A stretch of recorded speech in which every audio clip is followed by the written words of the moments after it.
ऐसी वर्षा माँ, ऐसी धारा सार वर्षा कि दूर दूर तक की पताकाएं भी भीग गई और मैं भी तो देखो ना माँ कैसी भीग गई हूँ। गई थी कि दक्षिण से उठकर आती बकुल पंक्तियों को देखी और देखो सब वस्त्र भिगो आई। सूखे वस्त्र कहाँ है माँ? इस तरह खड़ी रही तो जुड़ा जाऊंगी।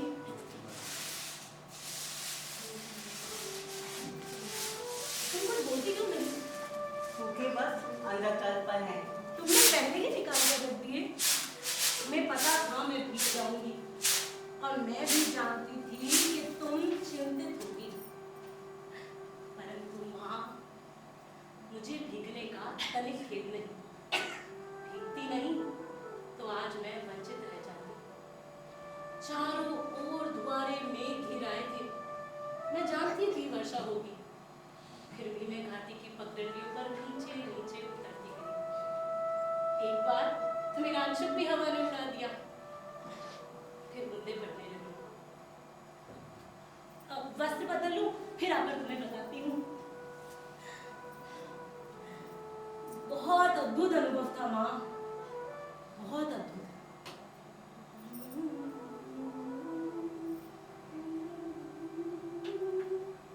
नील कमल की तरह कोमल और आर्द्र, वायु की तरह हल्का और स्वप्न की तरह चित्रमय। मैं चाहती थी उसे अपने में भर लूं और अपने लूं। मेरा तो शरीर भी निकल रहा है माँ, कितना पानी निकलने लग गया।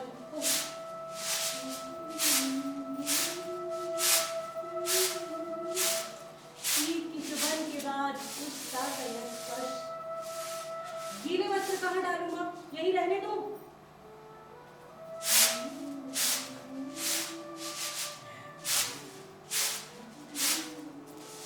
माँ, आज के वे क्षण मैं कभी नहीं भूल सकती।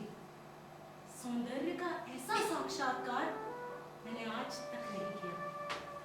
जैसे वो सौंदर्य अस्पर्श होते हुए भी मानकर हो।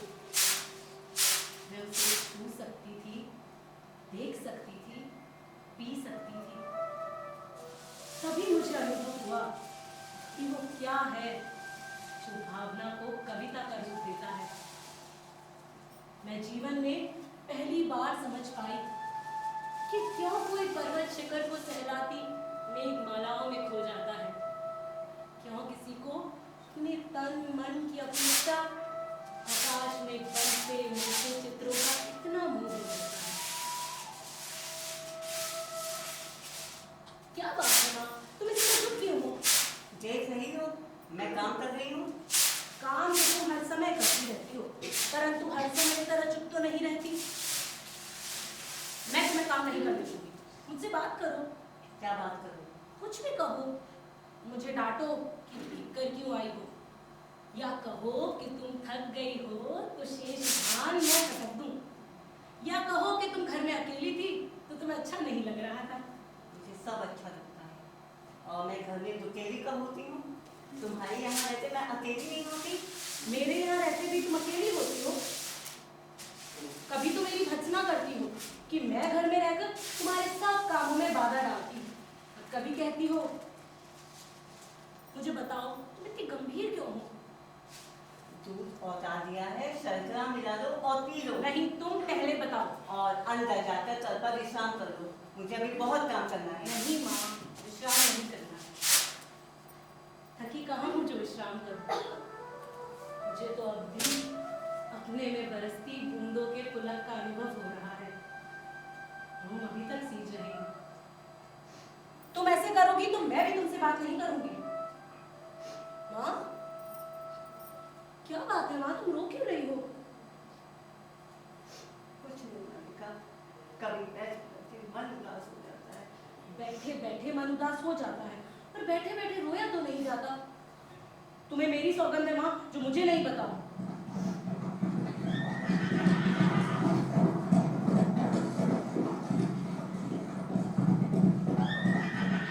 ये कौन लोग हैं माँ? संभवतः राज के कर्मचारी हैं। ये यहाँ क्या कर रहे हैं? जाने क्या कर रहे हैं। कभी वर्षों में आकृतियाँ यहाँ दिखाई नष्ट होता है। कभी युद्ध की सूचना होती है, कभी महामारी की। पिछली महामारी में जब तुम्हारे पिता की मृत्यु हुई थी तो भी आकृतियां मैंने यहाँ देखी थी। परंतु आज ये लोग यहाँ किस लिए आए हैं? न जाने किस लिए आए हैं। कैसे? माँ, तुमने बात नहीं बताई।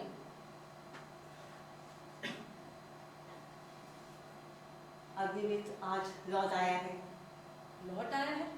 कहाँ से? जहाँ मैंने उसे भेजा था। तुमने भेजा था? परंतु मैंने तुमसे कहा था कि अग्निमित्र को कहीं भेजने की आवश्यकता नहीं है। तुम जानती हो मैं विवाह नहीं करना चाहती, फिर भी उसके लिए प्रयत्न क्यों करती हो?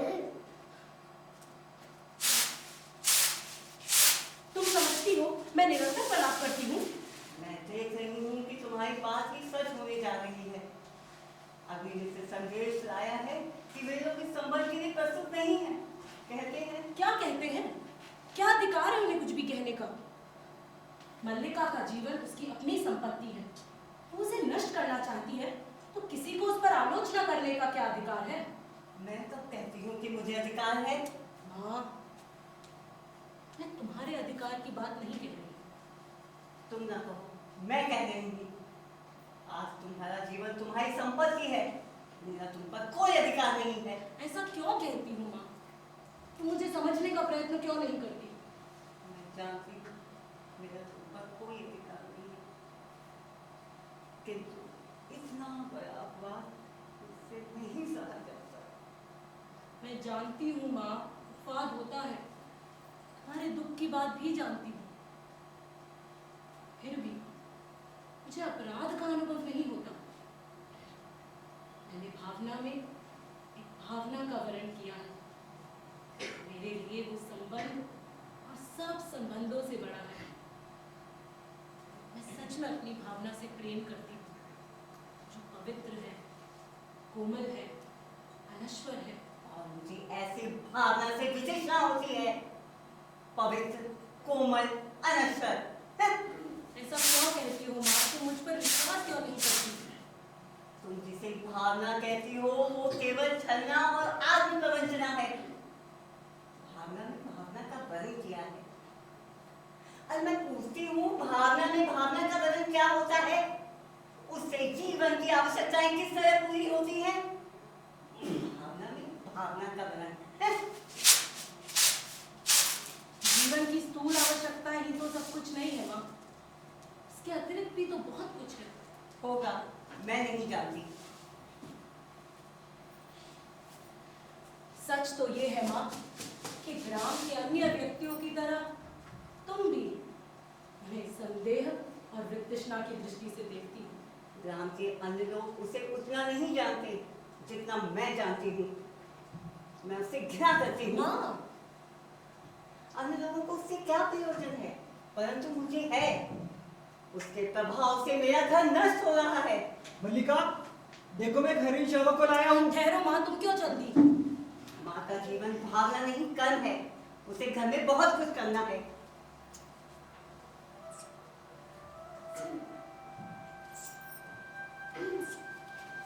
हम जिएंगे हरीश शावक, जिएंगे ना? एक बाण से आहत होकर हम अपने प्राण नहीं देंगे। हमारा शरीर कोमल है तो क्या हुआ, हम पीड़ा सह सकते हैं। एक बाण प्राण ले सकता है तो अंगुली का कोमल स्पर्श प्राण दे भी सकता है। हमें नए प्राण मिल जाएंगे। हम कोमल आसन पर विश्राम करेंगे। हमारे अंगों पर घृत का लेप होगा। कल हम फिर वनस्थली में घूमेंगे, कोमल ध्रुवा खाएंगे। खाएंगे ना? ये आहत हरिण शावक, यहाँ ऐसा कौन व्यक्ति है जिसने इसे आहत किया? आज ग्राम प्रदेश में कहीं नहीं आकृतियां देख रहा हूँ। राज्य के कुछ कर्मचारी आए हैं। हम सोएंगे। हाँ, हम थोड़ी देर सो लेंगे तो हमारी पीड़ा दूर हो जाएगी। परंतु उससे पहले हमें थोड़ा दूध पी लेना है। मल्लिका, थोड़ा दूध हो तो किसी भाषण में ले आओ। माँ ने दूध लौटा कर रखा है, देखती हूँ।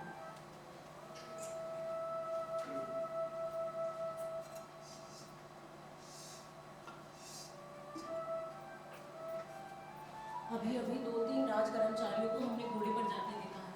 माँ कहती है कि जब भी ये लोग आते हैं कोई ना कोई अनिष्ट होता है। वर्षा के रोमांच के बाद मुझे ये सब बहुत विचित्र लगा। माँ आज बहुत रुष्ट है।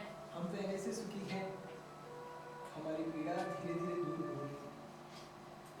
न जाने इसके रुई जैसे कोमल शरीर पर उससे बांध छोड़ते बना कैसे। ये कुलाश बटा मेरी गोदी में आ गया। मैंने कहा तुझे वहां ले चलता हूँ जहाँ तुझे अपनी माँ की सी आंखें और उसका साई स्नेह मिलेगा।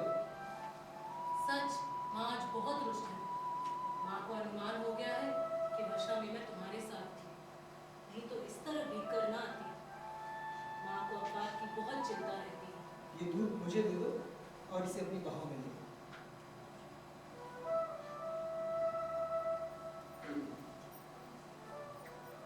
हैं? हम दूध नहीं पिएंगे? नहीं, हम ऐसा हट नहीं करेंगे। हम दूध अवश्य पिएंगे। हाँ, ऐसे ऐसे ऐसे। हाँ। दूध पिलाकर इसके मांस को और कोमल कर लेना चाहते हो? जहाँ तक मैं जानता हूँ हम लोग परिचित नहीं हैं। तुम्हारा एक परिचित घर में आने का साहस कैसे हुआ? कैसी आकस्मिक बात है कि ऐसा ही प्रश्न मैं तुमसे पूछना चाहता था। हमारा कभी का परिचय नहीं, फिर भी मेरे बाण से हाथ हरिण को उठा ले आने में तुम्हें संकोच नहीं हुआ? यह तो कहो कि द्वार तक रक्त बिंदुओं के चिन्ह बने हैं, अन्यथा इन बादलों से घिरे दिन में मैं तुम्हारा अनुसरण कर पाता? देख रहा हूँ कि तुम इस प्रदेश के निवासी नहीं हो। मैं तुम्हारी दृष्टि की प्रशंसा करता हूँ। मेरी वेशभूषा इस बात का परिचय देती है कि मैं यहाँ का निवासी नहीं हूँ। मैं तुम्हारी वेशभूषा को देखकर नहीं कह रहा। तो क्या मेरी ललाट की रेखाओं को देखकर जान पड़ता है चोरी के अतिरिक्त समुद्री का भी अभ्यास करते हो? आपको ऐसा लांछन लगाते लज्जा नहीं आती? क्षमा चाहता हूँ देवी, परंतु यह अनिच्छावक जिसे भाव में तुम लिए हो मेरी बाण से आहत हुआ है, इसलिए यह मेरी संपत्ति है। मेरी संपत्ति मुझे लौटा तो देगी? इस प्रदेश में हरिणों का आखेट नहीं होता राजपुरुष। तुम बाहर से आए हो, इसलिए इतना ही पर्याप्त है कि हम तुम्हें अपराधी न माने। राजपुरुष के अपराध का निर्णय अब ग्रामवासी करेंगे। ग्रामीण युवक अपराध और न्याय का शब्दार्थ भी जानते हो। शब्द और अर्थ राजपुरुषों की संपत्ति है, जानकर आश्चर्य हुआ। समझदार व्यक्ति जान पड़ते हो, फिर भी यह नहीं जानते हो कि राजपुरुष के अधिकार बहुत दूर तक जाते हैं। मुझे देर हो रही है, ये हरिण शावक मुझे दे दो। यह हरिण शावक इस पार्वती भूमि की संपत्ति है राजपुरुष, और इसी पार्वती भूमि के निवासी हम इसके सचारते हैं।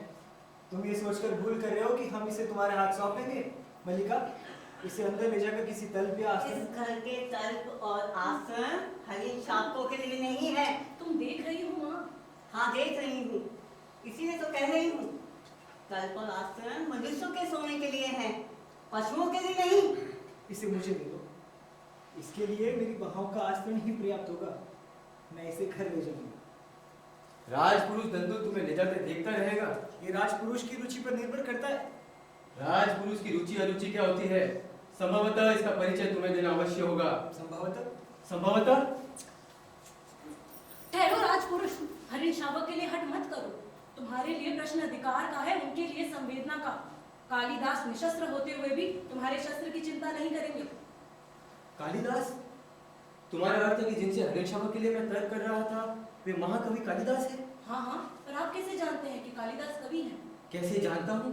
उज्जैनी की राज्य सभा का प्रत्येक व्यक्ति ऋतु संहार के लेखक महाकवि कालिदास को जानता है। उज्जैनी की राज्य सभा का प्रत्येक व्यक्ति उन्हें जानता है? सम्राट ने स्नेह ऋतु संहार पढ़ा और इसकी प्रशंसा की है, इसलिए उज्जैनी का राज्य ऋतु संहार के लेखक का सम्मान करना और उन्हें राजकवि का आसन देना चाहता है। आचार्य वररुचि इसी उद्देश्य से उज्जैनी से यहाँ आए हैं। उज्जैनी का राज्य उन्हें सम्मान देना चाहता है, राजकवि का आसन। मुझे खेद है, मैंने उनके साथ अशिष्टता का व्यवहार किया। मुझे जाकर उनसे क्षमा मांगनी चाहिए। तुमने सुना माँ? राज्य उन्हें सम्मान देना चाहता है। गीले वस्त्र मैंने सूखे के लिए फैला दिए हैं। थोड़ा सा ही दूध शेष है, शर्करा मिला दी। तुमने सुना नहीं माँ, राजपुरुष क्या कह रहा था? दूध पी लो। आशा करती हूँ अब और किसी का आतिथ्य यहाँ नहीं होना है। आतिथ्य? मैं चाहती हूँ आज इस घर में सारे संसार का आतिथ्य कर सकूं। तुम्हें दूध से नहला दूंगा। मैं दूध से बहुत नहा चुकी। कितनी निष्ठुर हो माँ, तुमने सुना नहीं? राज्य उन्हें सम्मान देने जा रहा है, फिर भी तुम दूध पी लो और फिर से वर्षा में भीगने का मुंह ना हो तो मैं आसन बिछा दूं। मैं जैसी निष्ठुर हूँ, रहने दो। नहीं नहीं, तुम निष्ठुर नहीं हो। मैंने कब कहा तुम निष्ठुर हो? नहीं, तुमने नहीं कहा। दूध पी।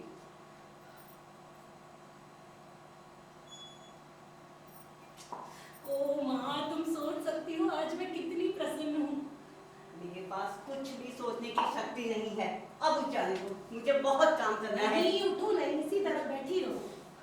राज्य उन्हें सम्मान दे रहा है माँ। हमें राज कवि का आसन प्राप्त होगा। उस व्यक्ति को जिसे उसके निकट के लोगों ने आज तक समझने का प्रयत्न नहीं किया, जिसे घर में और घर के बाहर केवल लांछना और प्रताड़ना ही मिली।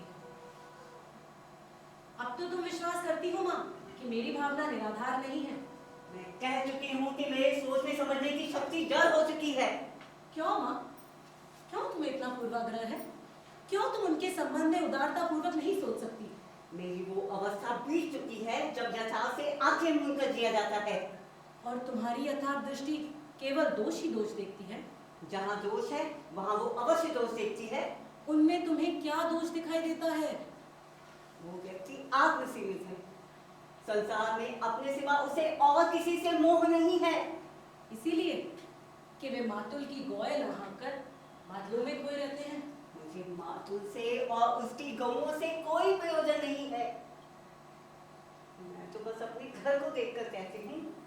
बैठ जाओ माँ, मैं तुम्हारी बात समझना चाहती हूँ। मैं भी चाहती हूँ कि तुम आज समझ लो।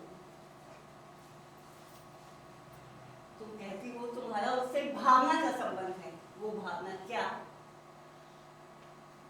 मैं उसे कोई नाम नहीं देती। परंतु लोग उसे नाम देते हैं। यदि वास्तव में उसका तुमसे भावना का संबंध है तो वो क्यों तुमसे विवाह नहीं करना चाहता? तुम उनके प्रति सदा अनुदार रही हो माँ। तुम जानती हो उनका जीवन परिस्थितियों की कैसी विडंबना में बीता है। मातुल के घर में उनकी क्या दशा रही है। ऐसे साधनहीन और अभावग्रस्त जीवन में विवाह की कल्पना ही कैसे की जा सकती थी? और अब जबकि उसका जीवन साधनहीन और अभावग्रस्त नहीं रहेगा, किसी संबंध से बचने के लिए अभाव जितना बड़ा कारण होता है, अभाव की पूर्ति उससे बड़ा कारण बन जाती है। ये तुम्हारी नहीं, विलोम की भाषा है। मैं ऐसे व्यक्ति को बहुत अच्छी तरह समझती हूँ। तुम्हारे साथ उसका उतना ही संबंध है कि तुम एक उपादान हो, जिसके आश्रय से वो अपने से प्रेम कर सकता है, अपने पर गर्व कर सकता है। परंतु क्या तुम सजीव व्यक्ति नहीं हो? तुम्हारे प्रति उसका और तुम्हारा कोई कर्तव्य नहीं है?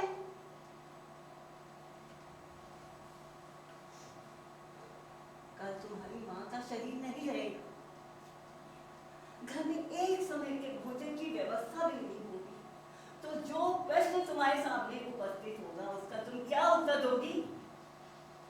तुम्हारी भावना उस प्रश्न का समाधान कर देगी। फिर कह दो ये मेरी नहीं विलोम की भाषा है। आज तक का जीवन किसी तरह बीता ही है माँ, आगे का भी बीत जाएगा। आज जब उनका जीवन एक नई दिशा ग्रहण कर रहा है, मैं उनके सामने अपने स्वार्थ की घोषणा नहीं करना चाहती। अंबिका, अंबिका, अंबिका, घर में हो कि नहीं? हो, घर में ही।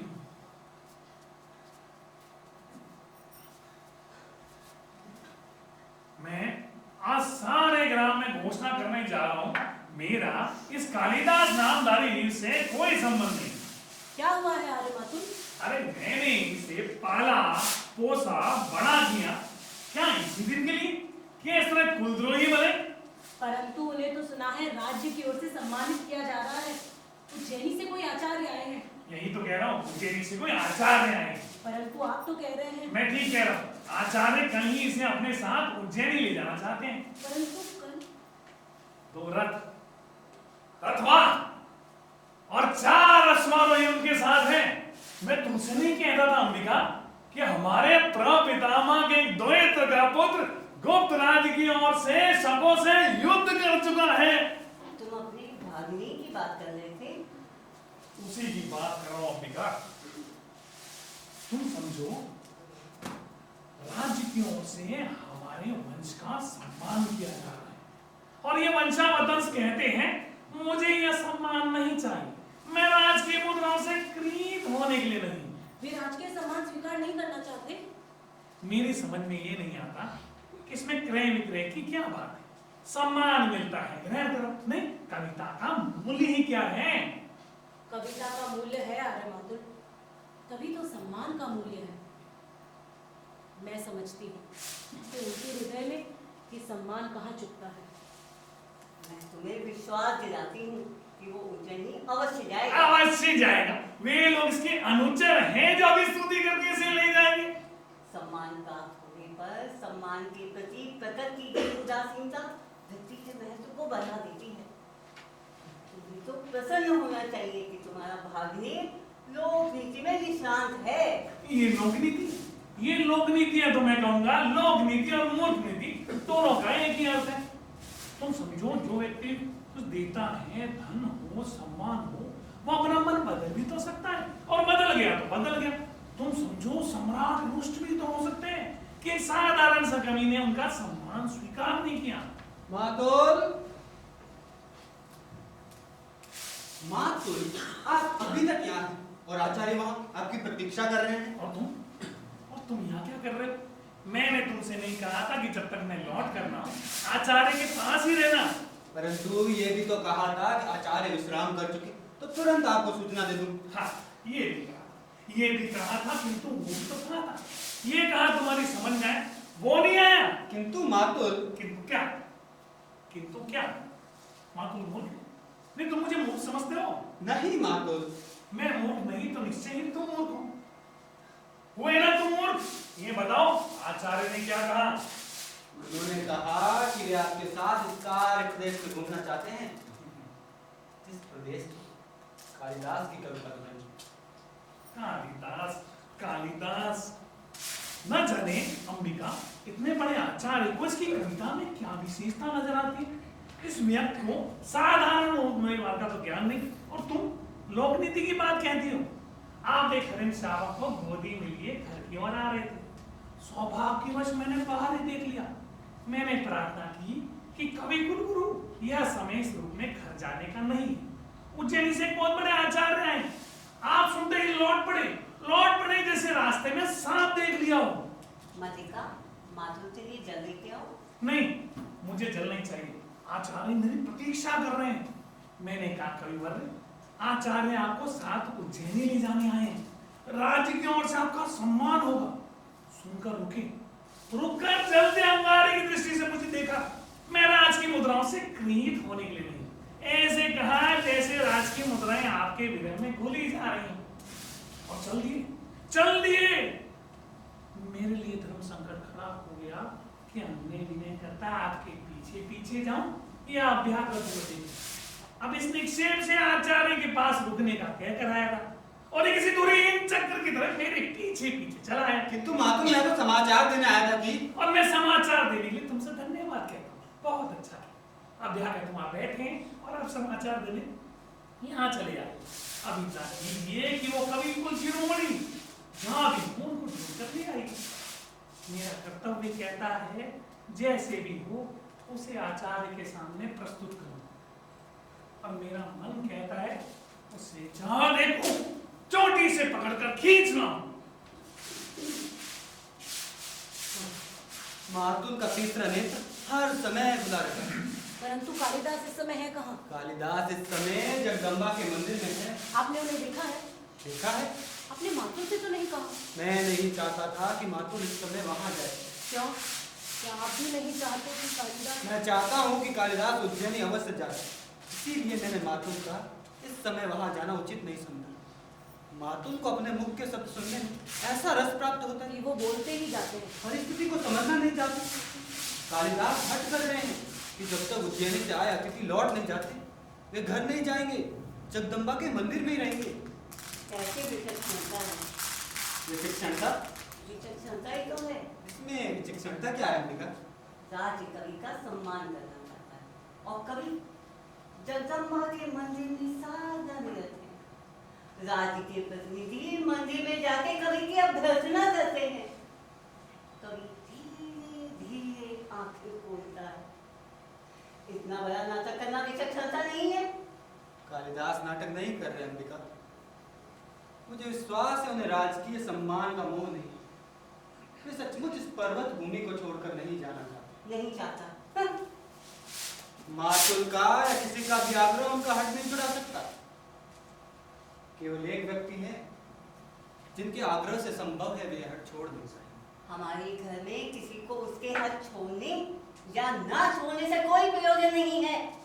कालिदास अपनी भावुकता में भूल रहे हैं कि वे अवसर का तिरस्कार करके बहुत कुछ खो बैठे। योग्यता एक चौथाई व्यक्तित्व का निर्माण करती, शेष पूर्ति प्रतिष्ठा द्वारा होती। कालिदास को राजधानी अवश्य जाना चाहिए। तो इसमें बाधा क्या है? मैंने अनुभव किया कि उनके हट के मूल में कहीं गहरी कटुता की रेखा है। मैं जानती हूँ वो रेखा कहाँ है। कुछ समय पहले ही उनका एक राजपुरुष से सामना हो चुका है। उस कटुता को केवल तुम ही दूर कर सकती हो मल्लिका। अवसर किसी की प्रतीक्षा नहीं करता। कालिदास यहाँ से नहीं जाते तो राज्य को कोई हानि नहीं होगी। राजकवि का आसन रिक्त नहीं रहेगा, परंतु कालिदास जो आज है वही रहेंगे। एक स्थानीय कवि जो लोग आज ऋतु संहार की प्रशंसा कर रहे हैं वे भी कुछ दिनों में भूल जाएंगे। नहीं, उन्हें इस सम्मान का तिरस्कार नहीं करना चाहिए। ये सम्मान उनके व्यक्तित्व का है। उन्हें अपने व्यक्तित्व को उसके अधिकार से वंचित नहीं करना चाहिए। चलिए, मैं आपके साथ जगदम्बा के मंदिर में चलती हूँ। मल्लिका, माँ, मुझे बाहर के व्यक्ति के सामने कहना होगा कि मैं इस समय तुम्हारे वहां जाने के पक्ष में नहीं हूँ। निक्षेप बाहर का व्यक्ति नहीं है अंबिका। ये एक महत्वपूर्ण क्षण है माँ, मुझे अवश्य जाना चाहिए। चलिए आर्य निक्षेप।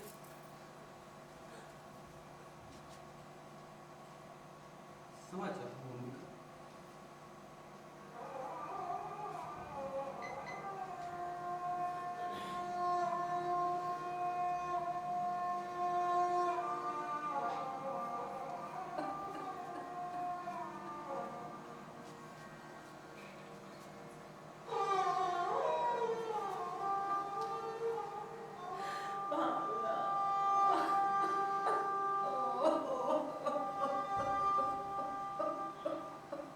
गिरे हुए मेघों ने आज अंधकार कर दिया है बेटा।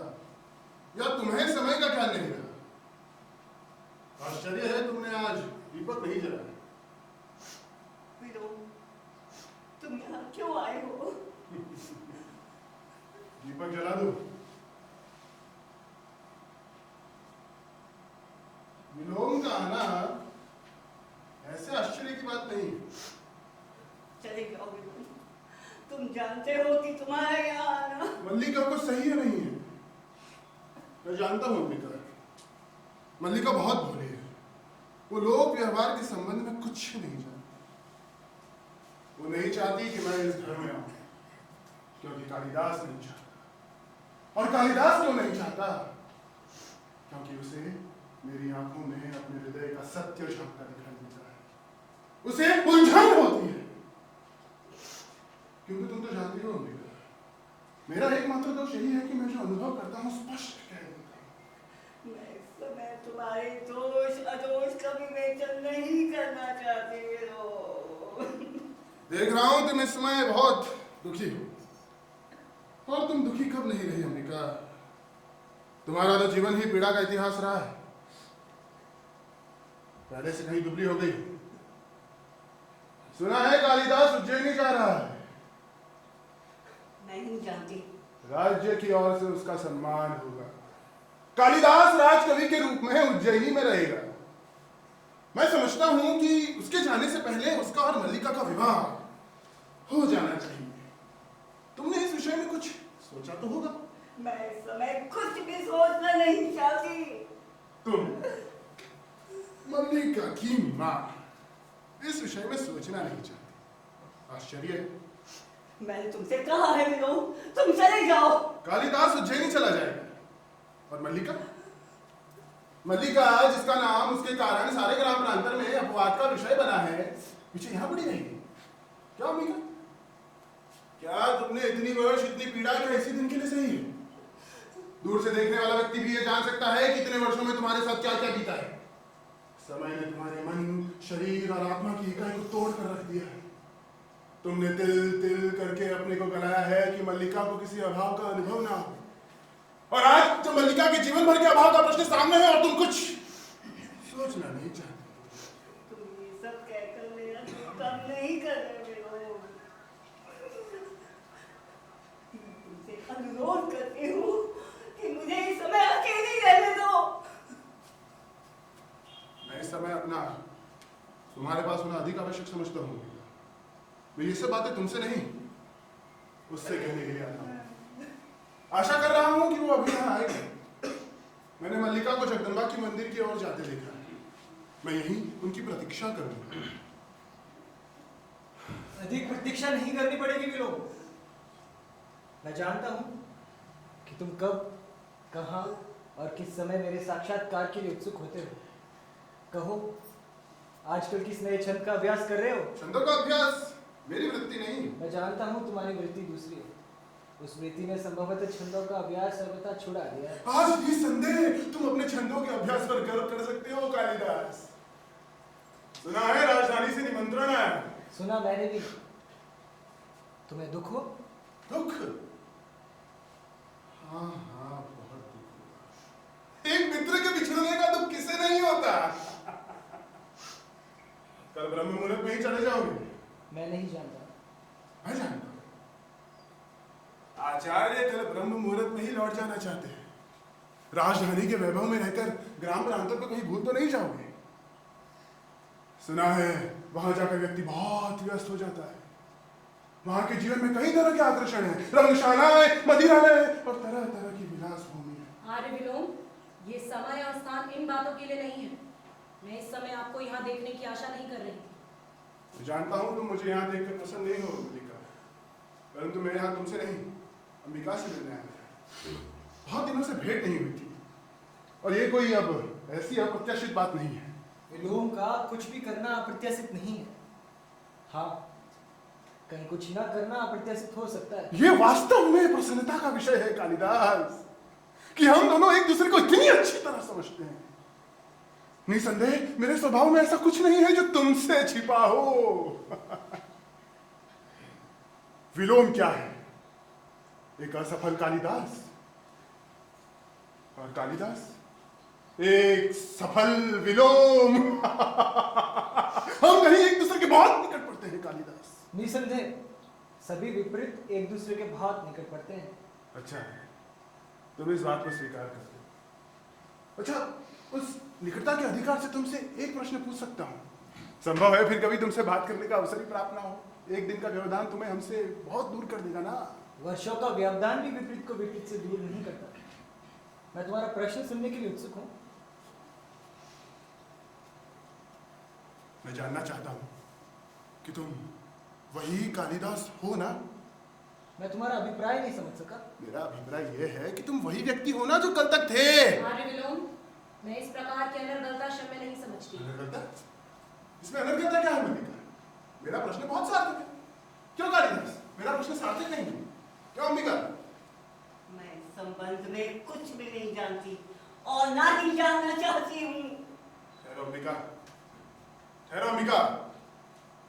आज तक ग्राम प्रांतन में कालिदास और मल्लिका के संबंध को लेकर बहुत कुछ कहा आर्य जाता है। विलोम! उसे दृष्टि में रखते हुए क्या ये उचित नहीं कि कालिदास स्पष्ट बताए? उसे कालिदास उचित- आपके किसी भी प्रश्न का उत्तर देने के लिए बाध्य नहीं है। मैं कब कहता हूँ कि बाध्य है, परंतु संभव है कि कालिदास का अंतःकरण उसे इस प्रश्न का उत्तर देने के लिए बाध्य करे। क्यों कालिदास? मैं तुम्हारी प्रशंसा करने के लिए अवश्य बाध्य हूँ। तुम दूसरों के घर में ही नहीं, उनके जीवन में भी अनधिकार प्रवेश कर जाते हो। अनाधिकार प्रवेश? मैं? क्यों अंबिका? तुम्हें कालिदास की ये बात कहां तक संगत प्रतीत होती है कि मैं विलोम दूसरों के जीवन में अनाधिकार प्रवेश कर जाता हूं? मैं कह चुकी हूँ कि मुझे इस संबंध में कुछ भी नहीं कहना है। बस चल ही दी। क्यों कालिदास, तुम्हें अपनी ये बात कहां तक संगत प्रतीत होती है? मैंने किसके जीवन में अनाधिकार प्रवेश किया है? चलो ग्राम प्रांतन में चलकर किसी से भी पूछ लें। तो तुम अपने अंतःकरण से भी मेरे इस प्रश्न का उत्तर देने के लिए बाध्य नहीं हो। संभवतः प्रश्न ही ऐसा है। तुम कुछ भी अनुमान लगाने के लिए स्वतंत्र हो। मैं बस इतना जानता हूँ कि मुझे ये ग्राम प्रांत छोड़ उज्जैन जाने का तनिक मोह नहीं है। निसंदेह तुम्हें मोह क्यों होगा? एक साधारण व्यक्ति को हो सकता है, तुम्हें क्यों होगा? परंतु ऐसा हो, क्षण भर के लिए सोच लिया जाए कि तुमने उज्जैनी जाने का निश्चय कर ही लिया, तो क्या उस स्थिति में ये उचित नहीं कि तुम ये स्पष्ट बता दो कि तुम जाने वाले हो कि नहीं? आर्य विलोम, आप अपनी सीमा से आगे जाकर बात कर रहे हैं। मैं बच्ची नहीं हूँ, अपना भला बुरा सब समझती हूँ। आप संभव से अनुभव नहीं कर रहे कि आप इस समय यहाँ एक अनचाहे अतिथि के रूप में उपस्थित हैं। यह अनुभव करने की मैंने आवश्यकता नहीं समझी। तुम मुझसे घृणा करती हो, मैं जानता हूँ, परंतु मैं तुमसे घृणा नहीं करता। मेरे यहाँ होने के लिए इतना ही पर्याप्त है। और एक बात मैं कालिदास से भी करना चाहता था। तुम कालिदास के बहुत निकट हो, किंतु मैं उसे तुमसे अधिक जानता हूं। तुम्हारी यात्रा शुभ हो कालिदास। तुम जानते हो विलोम तुम्हारा ही शुभ चिंतक है। ये मुझसे अधिक कौन जान सकता है?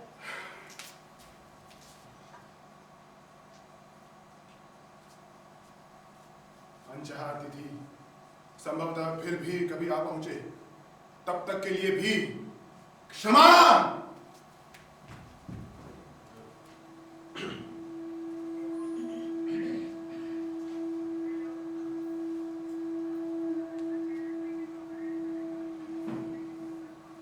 फिर उदास हो गए। देखो, तुम मुझे वचन दे चुके हो। फिर एक बार सोच में लगे, प्रश्न सम्मान और राज्य से स्वीकार करने का नहीं है। मैं अनुभव करता हूँ कि कहीं उससे बड़ा एक प्रश्न मेरे सामने है। और वो प्रश्न मैं हूँ ना?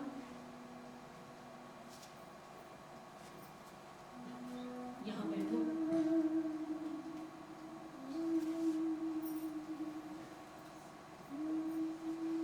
तुम मुझे जानते हो ना? तुम समझते हो कि तुम इस अवसर को ठुकरा कर यहाँ रह जाओगे तो मुझे प्रसन्नता होगी। मैं जानती हूँ कि तुम्हारे चले जाने से मेरे अंदर कोई रिक्तता छालेगी। बाहर भी बहुत सूना प्रतीत होगा। फिर भी मैं अपने आप से छल नहीं कर रही। मैं हृदय से कहती हूँ तुम्हें जाना चाहिए।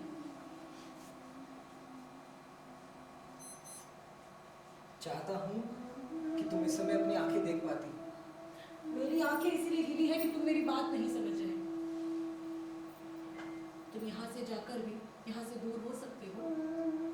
यहाँ ग्राम प्रांतर में रहकर तुम्हारी प्रतिभा को विकसित होने का अवसर ही कहाँ मिलेगा। यहाँ लोग तुम्हें समझ नहीं पाते। इस सामान्य की कसौटी पर तुम्हारी परीक्षा करना चाहते हैं। विश्वास करते हो ना कि मैं तुम्हें जानती हूँ? जानती हूँ कि कोई भी रेखा तुम्हें घेर ले, तुम घिर जाओगे। मैं तुम्हें घेरना नहीं चाहती, इसीलिए कहती हूँ जाओ। तुम पूरी तरह नहीं समझ रही मल्लिका। प्रश्न तुम्हारे घेरने का नहीं है। मैं अनुभव करता हूँ कि ये ग्राम प्रांतर मेरी वास्तविक भूमि है। मैं कई सूत्रों से इस भूमि से जुड़ा हूँ। उन सूत्रों में तुम हो। ये आकाश और ये मेघ है, ये हरियाली है, पशुपाल है। और मैं यहाँ से जाकर अपनी भूमि से उखड़ जाऊंगा। ये क्यों नहीं सोचते कि नई भूमि तुम्हें और संपन्न और उर्वरा मिलेगी। यहाँ से तुम जो कुछ ग्रहण कर सकते थे कर चुके हो। आज तुम्हें एक नई भूमि की आवश्यकता है जो तुम्हारे व्यक्तित्व को और अधिक पूर्ण बना दे। नई भूमि सुखा भी तो सकती है। कोई भूमि ऐसी नहीं जिसके अंतर में कोमलता न हो। तुम्हारी प्रतिभा उस कोमलता का स्पर्श अवश्य पालेगी। और उस जीवन की अपनी अपेक्षाएं भी होगी। ये क्या आवश्यक है कि तुम उन अपेक्षाओं का पालन करो? तुम दूसरों के लिए नई अपेक्षाओं की सृष्टि कर सकते हो। फिर भी कहीं कहीं आशंकाएं उमड़ती है। मुझे हृदय से उत्साह का अनुभव नहीं होता। मेरी ओर देखो। अब भी उत्साह का अनुभव नहीं होता। विश्वास करो, तुम यहाँ से जाकर भी यहाँ से दूर नहीं होगे। यहाँ के मेघ, यहाँ की वायु, यहाँ की हरिण, तुम सबको साथ ले जाओगे। और मैं भी तुमसे कहाँ दूर हूँ। जब भी तुम्हारे निकट होना चाहूंगी, पर्वत शिखर पर चली जाऊंगी और उड़ते हुए आते मेघों में गिर जाया करूंगी।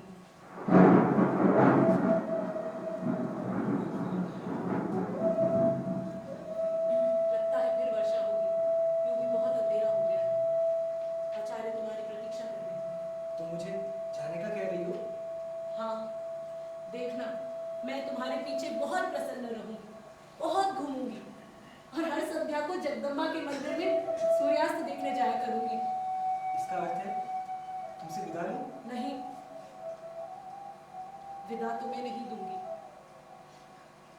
जा रहे हो, इसलिए केवल प्रार्थना करूंगी कि तुम्हारा पथ प्रशस्त हो।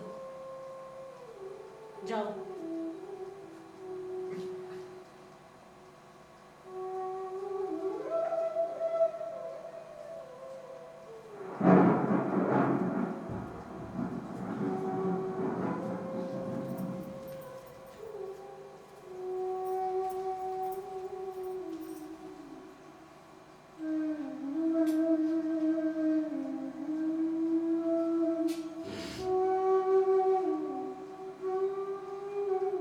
मल्लिका,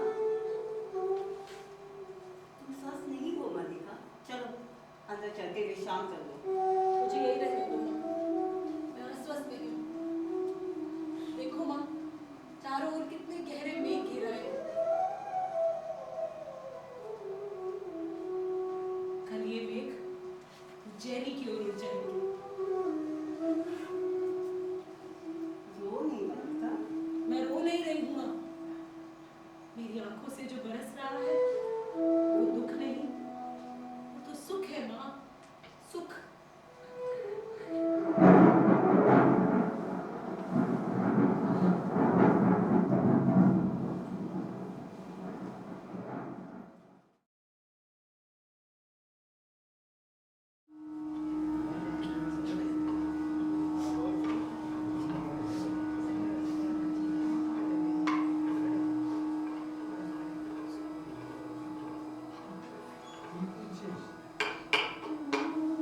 अंबिका,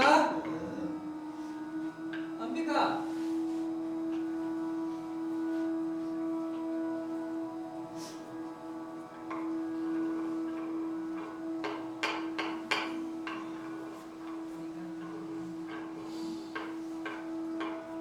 अब कैसा है अंबिका का स्वास्थ्य? वैसे ही ज्वर आता है अभी, पहले से कुछ भी अंतर नहीं पड़ा। लगता तो नहीं। 2 माह से निरंतर एक सा ज्वर। वास्तव में अंबिका बहुत चिंता करती है। औषध भी ठीक से नहीं खाती। तुम्हारा स्वास्थ्य कैसा है? ठीक है, दुबली हो तो जा रही हो। बहुत दिनों से राजधानी की ओर से कोई व्यक्ति नहीं आया। कभी कभी सोचता हूँ एक बार उज्जैनी जाकर उनसे मिल आऊं। क्यों? कई बातें करना चाहता हूं। कई बार लगता है कि दोष मेरा ही है। किस बात का? बात तुम जानती, मैंने आशा नहीं की थी कि उज्जैनी जाकर कालिदास इस तरह वहां के हो जाएंगे। और मुझे प्रसन्नता है कि वे वहां रहकर इतने व्यस्त हैं। यहाँ रहकर उन्होंने केवल ऋतुसंहार की रचना की थी। वहां उन्होंने कई नए काव्यों की रचना की है।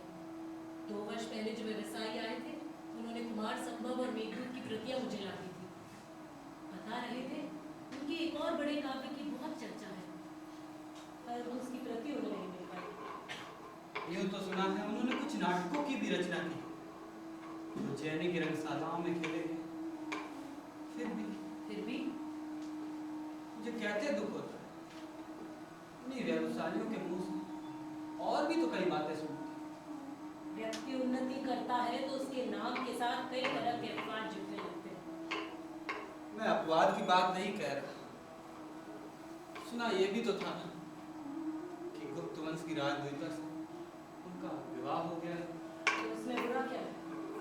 एक तरह से देखे तो बुरा नहीं भी, परंतु यहाँ रहते उनका जो आग्रह था कि जीवन भर विवाह नहीं करेंगे, उस आग्रह का क्या हुआ?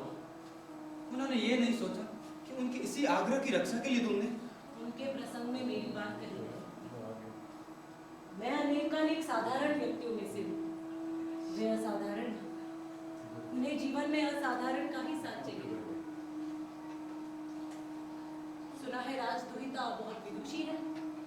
हाँ सुना है, बहुत शास्त्र दर्शन पढ़ी है। मैंने कहा है ना कि एक तरह से देखें कुछ बुरा नहीं है, तो दूसरी ओर से देख देता बहुत ग्लानि होती है। इसके विपरीत मुझे अपने से ग्लानि होती है कि ये ऐसी मैं उनके प्रगति में बाधा भी तो बन सकती थी। आपके कहने से मैं उन्हें प्रेरित ना करती, कितनी बड़ी क्षति होती। यही तो दुख है कि मेरे कहने से तुम ऐसा ना करती तो आज तुम्हारे जीवन का रूप यह ना होता। मेरे जीवन में क्या अंतर आया है? पहले माँ काम करती थी, अब वे अस्वस्थ है, मैं काम करती हूँ। बाहर से तो इतना ही अंतर लगता है। केवल इतना ही अंतर है। माँ को औषध दे दो, अभी आती हूँ।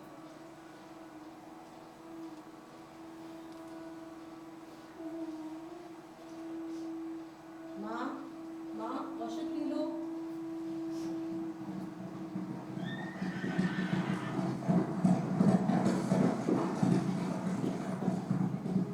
लगता है आज फिर कुछ लोग बाहर से आए। कौन लोग? संभव तो राज्य के कर्मचारी हैं। तो वैसी ही आकृतियां मैंने देखी, जैसे तब देखी थी जब आचार्य कालिदास तो देने आए। वैसी आकृतियाँ? जानते हैं माँ इस संबंध में क्या कहती है? कहती है कि जब भी ये लोग आते हैं कोई ना कोई अनिष्ट होता है, कभी युद्ध, कभी महामारी। परंतु पिछली बार तो ऐसा कुछ नहीं हुआ। नहीं हुआ? क्या हुआ? और जो हुआ वो तो अच्छा ही था। वायु में आजकल इतनी नमी रहती है कि वस्त्र घंटों तक नहीं सूखते।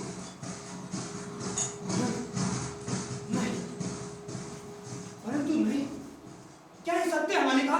ऐसे उत्तेजित क्यों उठे आरविक्षे? मैंने अभी एक और आकृति को घोड़े पे जाते देखा है। तो क्या हुआ? क्या आपको भी माँ की तरह अनिष्ट की आशा? वो बहुत परिचित आकृति है मल्लिका। परिचित आकृति? मुझे विश्वास है कि स्वयं कालिदास है। कालिदास? ये कैसे संभव है? मैंने अपनी आंखों से देखा है। वे घोड़ा दौड़ाते पर वो शिखर की ओर गए। इस राजसी वेशभूषा में उन्हें कोई ना पहचान पाए। निक्षेप की आंखें पहचानने में भूल नहीं कर सकती। मैं अभी देखता हूँ राज्य कर्मचारी भी अवश्य उन्हीं के साथ आए होंगे। वे आए हैं, अमृत शिखर की ओर गए हैं। किससे पूछ, हम अंदर आ सकती हैं? तू पूछ। नहीं नहीं तू ही पूछ। अच्छा मैं पूछती हूँ। सुनो सुनो, ये तुम्हारा घर है? ये तुम्हारा घर है? हाँ हाँ आइए, आप मेरे यहाँ आई हैं। हम विशेष रूप से किसी के यहाँ नहीं आए। समझ लो कि यूं ही आई हैं। ग्राम प्रदेश में घूमती हुई हम यहाँ के घर देखना चाहती हैं यहाँ के जीवन का अध्ययन करना चाहती है। और पहले मैं परिचय दे दूं। ये है रंगिनी, उज्जैनी के नाट्य केंद्र में नृत्य का अभ्यास करती हैं। नाटक लिखने में भी इसकी रुचि है। और ये है संगिनी, उसी केंद्र में मृदंग और वीणा वादन सीखती है।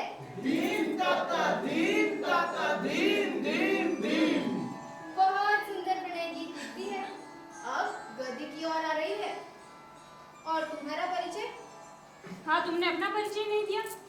मेरा परिचय कुछ भी नहीं। कुछ भी नहीं? आइए आप यहाँ आसन पर बैठिए। हम बैठने के लिए नहीं, अध्ययन करने के लिए आई हैं। हाँ, अध्ययन करने के लिए आई है। इस स्थान को आप लोग क्या कहते हैं? किस स्थान को? इसका अभिप्राय इस सारे स्थान से है जहाँ इस समय हम हैं। हाँ, हम हैं।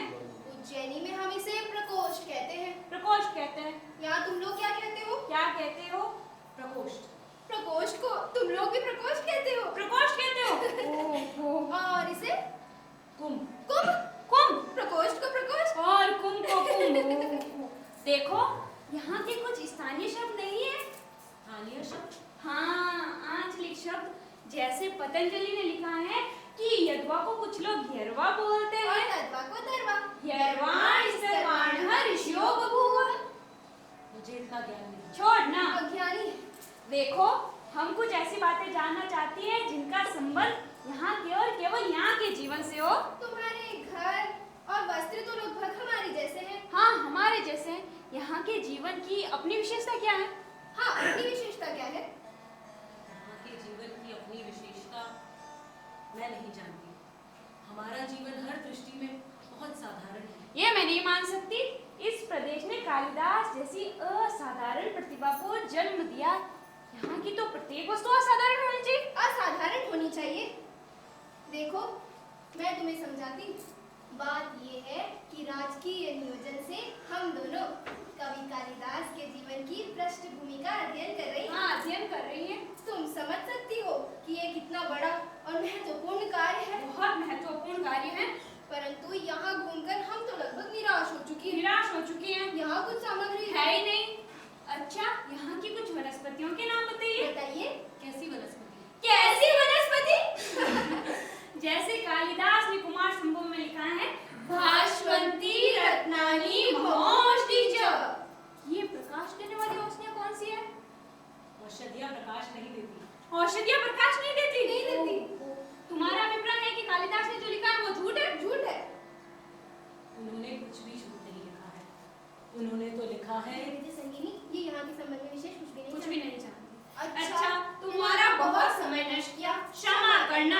चल रंगीनी। चल संगीनी, कुछ भी नहीं जानती। अरे अज्ञानी है। जो जाने। अरे अज्ञानी है, छोड़ना।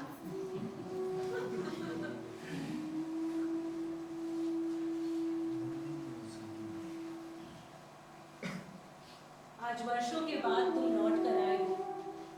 सोचती थी तुम आओगे तो वैसा ही अंधेरा सा दिन होगा, वैसे ही मेघ घरे होंगे और वैसे ही एक बार मैं वर्षा में भीगूंगी और तुमसे कहूंगी कि देखो, मैंने तुम्हारी सब रचनाएं पढ़ी हैं।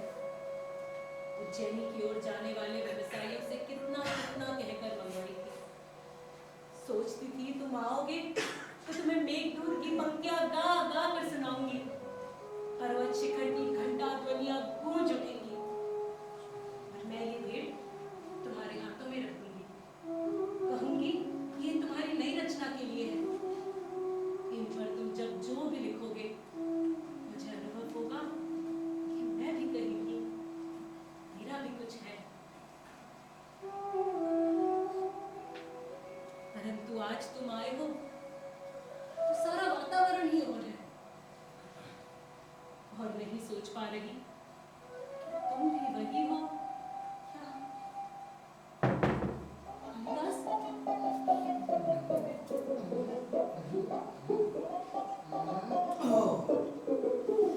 मुझे विश्वास है मैं इस समय देवी मल्लिका के सामने खड़ा हूँ।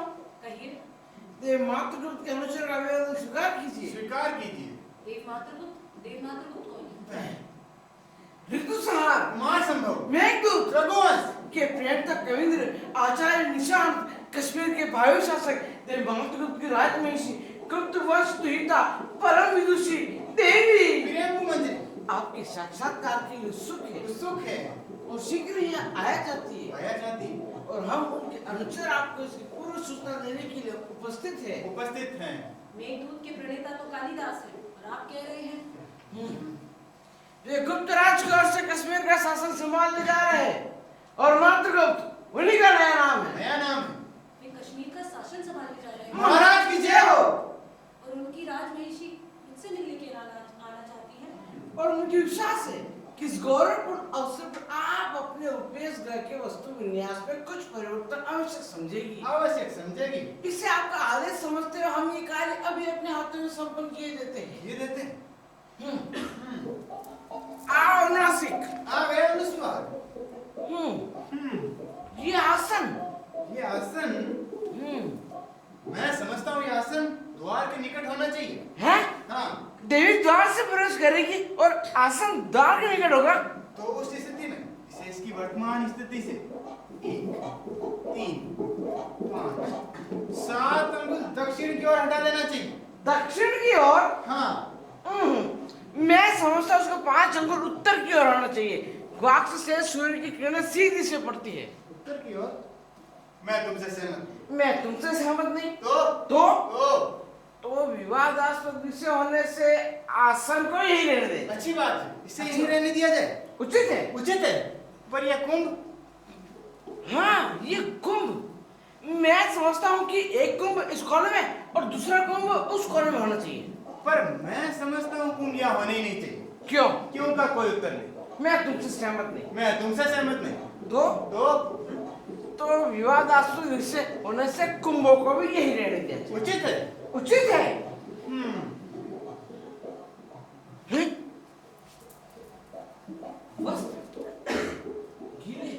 वस्त्र अभी गीले हैं, इसीलिए इन्हें नहीं हटाना चाहिए। क्यों? शास्त्रीय प्रमाण ऐसा है। कौन सा प्रमाण? ये मुझे याद है। पर तुझे याद है कि ऐसा प्रमाण है? ये याद है। तो संदिग्ध विषय है। संदिग्ध विषय होने से वस्त्रों को भी ही रहने दिया जाए। अच्छी बात है, वस्त्रों को भी रहने दे। उचित है। उचित है। परंतु ये चूल्हा, हाँ ये चूल्हा अवश्य यहाँ से हटा देना चाहिए। है? चूल्हा हटाने का अर्थ होगा आसपास के सभी वस्तुओं को हटाया जाए। सभी वस्तुओं को हटाया जाए। ओहो, इसके लिए बहुत समय चाहिए। समय का अतिरिक्त बहुत देर चाहिए। तेरे के अतिरिक्त बहुत परिश्रम चाहिए। मैं समझता हूँ भाजना को हाथ लगाना हमारी गरिमा के अनुकूल नहीं है। मैं भी यही समझता हूँ। तो इस बात में हम दोनों सहमत हैं कि चूल्हे को न हटाया जाए। मैं समझता हूँ हम दोनों सहमत। उचित है। उचित है। और तो कुछ शेष नहीं। मेरे विचारों में कुछ भी शेष नहीं। नहीं, अभी शेष है। क्या? ये चौकी यहाँ पड़ी है, इसे यहाँ से हटा देना चाहिए। हाँ, मैं इससे सहमत हूँ। तो इसे हटा देना चाहिए। हाँ, अवश्य हटा देना चाहिए। तो हटा दो। मैं? हाँ। तुम नहीं? नहीं। क्यों का कोई उत्तर नहीं। फिर भी पहले मैंने तुमसे कहा है। परंतु चौकी जाके पहले तुमने है। तो हटा दो। तुम हटा दो। तो रहने दो। हाँ रहने दो। उचित है। उचित है। अब चारों ओर एक दृष्टि और डाल ले। चारों ओर एक दृष्टि और।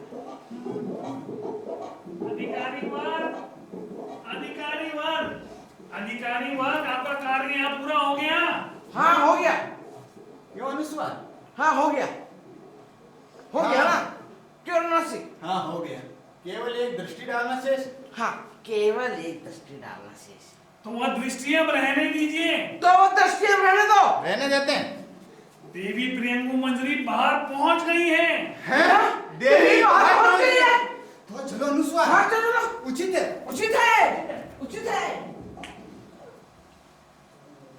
वही सारे प्रदेश की सबसे सुशील, सबसे विनीत और सबसे भोली लड़की है। मल्लिका, मैं देवी से तुम्हारी प्रशंसा कर रहा था। देवी जब से आई है तुम्हारे ही संबंध में पूछ रही हैं। तो यही है हमारी मल्लिका, इस प्रदेश की राजहंसनी। मल्लिका, देवी के लिए कौन सा आसन निश्चित किया गया है? आर्य मातुर, अब आप विश्राम करें। अनुचर मेरे लौटने तक बाहर प्रतीक्षा करेंगे। किंतु आपके लिए आसन? उसकी चिंता ना करें, मुझे असुविधा नहीं होगी। असुविधा तो होगी, आप असुविधा को असुविधा न माने, यह दूसरी बात है। वास्तव में कुलीनता कहते ही इसी को है। बड़े कुल की विशेषता यह होती है कि विश्राम करें। मैंने पहले ही आपको बहुत थकाया है। मुझे थकाया है आपने? आपके कारण मैं थकूंगा? आप मुझे दिन भर पर्वत शिखर से खाई में और खाई से पर्वत शिखर पर जाने का कहती रहे तो भी मैं नहीं थकूंगा। मातुर का शरीर लोहे का बना है, लोहे का। आत्मश्लाघा नहीं करता, किंतु हमारे वंश में केवल प्रतिभा ही नहीं, शारीरिक शक्ति भी बहुत है। मैं पशुओं के पीछे दिन में 10-10 योजन घुमा हूं। मुझसे कोई पूछे कि संसार में सबसे कठिन काम कोई है तो मैं कहूंगा पशुपालन। एक भी पशु मार्ग से भटक जाए तो देखिए, आज भी आपके पशु कहीं भटक रहे होंगे। जाकर एक बार उन्हें देख लीजिए। हाँ।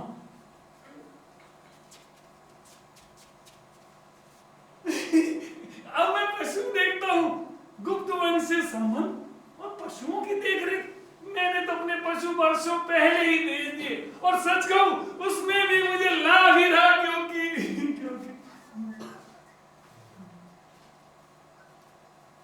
सचमुच वैसी ही हो जैसी मैंने कल्पना की थी। क्योंकि अच्छा, तो मुझे अनुमति दीजिए।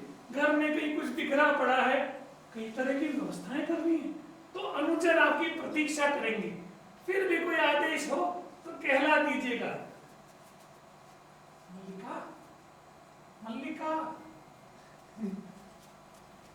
मल्लिका देवी के बैठने की कुछ तो व्यवस्था कर दो, नहीं तो ये ऐसे ही खड़ी रहेगी। अच्छा, तो मैं चलता हूँ। कोई आदेश हो तो कहला दीजिएगा। आप चले, यहाँ की चिंता करने की आवश्यकता नहीं। अच्छा, चिंता करने की मुझे क्या आवश्यकता? चिंता करने के लिए मल्लिका है, अंबिका। फिर भी कोई आदेश हो तो कहला दीजिएगा। सचमुच बहुत सुंदर हो। जानती हो, अपरिचित होते हुए भी तुम मुझे अपरिचित नहीं लग रही। आप बैठ जाइए ना। नहीं, बैठना नहीं चाहती। तुम्हें और तुम्हारे घर को देखना चाहती हूँ। उन्होंने बहुत बार इस घर की और तुम्हारी चर्चा की है। जिन दिनों मेघदूत लिख रहे थे, उन दिनों प्राय यहाँ का स्मरण किया करते थे। आज इस भूमि का आकर्षण ही हमें यहाँ ले आया है, अन्यथा दूसरे मार्ग से जाने में हमें अधिक सुविधा थी। मैं समझ नहीं पा रही किस रूप में आपका आतिथ्य करूं। आप आसन ले लें तो मैं आपके लिए। आतिथ्य की बात मत सोचो। मैं तुम्हारे यहाँ किसी अतिथि के रूप में नहीं आई। संभव था ये ना भी आते, परंतु मैं ही विशेष आग्रह के साथ इन्हें लाई। मैं स्वयं एक बार इस प्रदेश को देखना चाहती थी। इसके अतिरिक्त एक और भी कारण था। चाहती थी कि यहाँ का कुछ वातावरण साथ ले जाऊं। यहाँ का वातावरण? यहाँ से बहुत दूर तक की पर्वत श्रृंखलाएं दिखाई देती हैं। कितनी निर्व्यास सुंदरता है। मुझे यहाँ आकर तुमसे स्पर्धा हो रही है। हमारा सौभाग्य होगा कि कुछ दिन आप इस प्रदेश में रह जाएं। यहाँ आपको असुविधा तो होगी, परंतु इस सौंदर्य के सामने जीवन की सब सुविधाएं ये है। इसे आंखों में व्याप्त करने के लिए जीवन भर का समय भी पर्याप्त नहीं। परंतु इतना अवकाश कहाँ है। कश्मीर की राजनीति इतनी अस्थिर है कि हमारा एक एक दिन वहां से दूर रहना कई कई समस्याओं को जन्म दे सकता है। एक प्रदेश का शासन बहुत बड़ा उत्तरदायित्व है, और हम पर तो उससे भी बड़ा उत्तरदायित्व है, क्योंकि कश्मीर की स्थिति अभी बहुत संकटपूर्ण है। यूं वहां के सौंदर्य के भी इतने ही चर्चे हैं, परंतु उन्हें देखने का अवकाश कहाँ रहेगा। इसलिए तुमसे स्पर्धा होती है।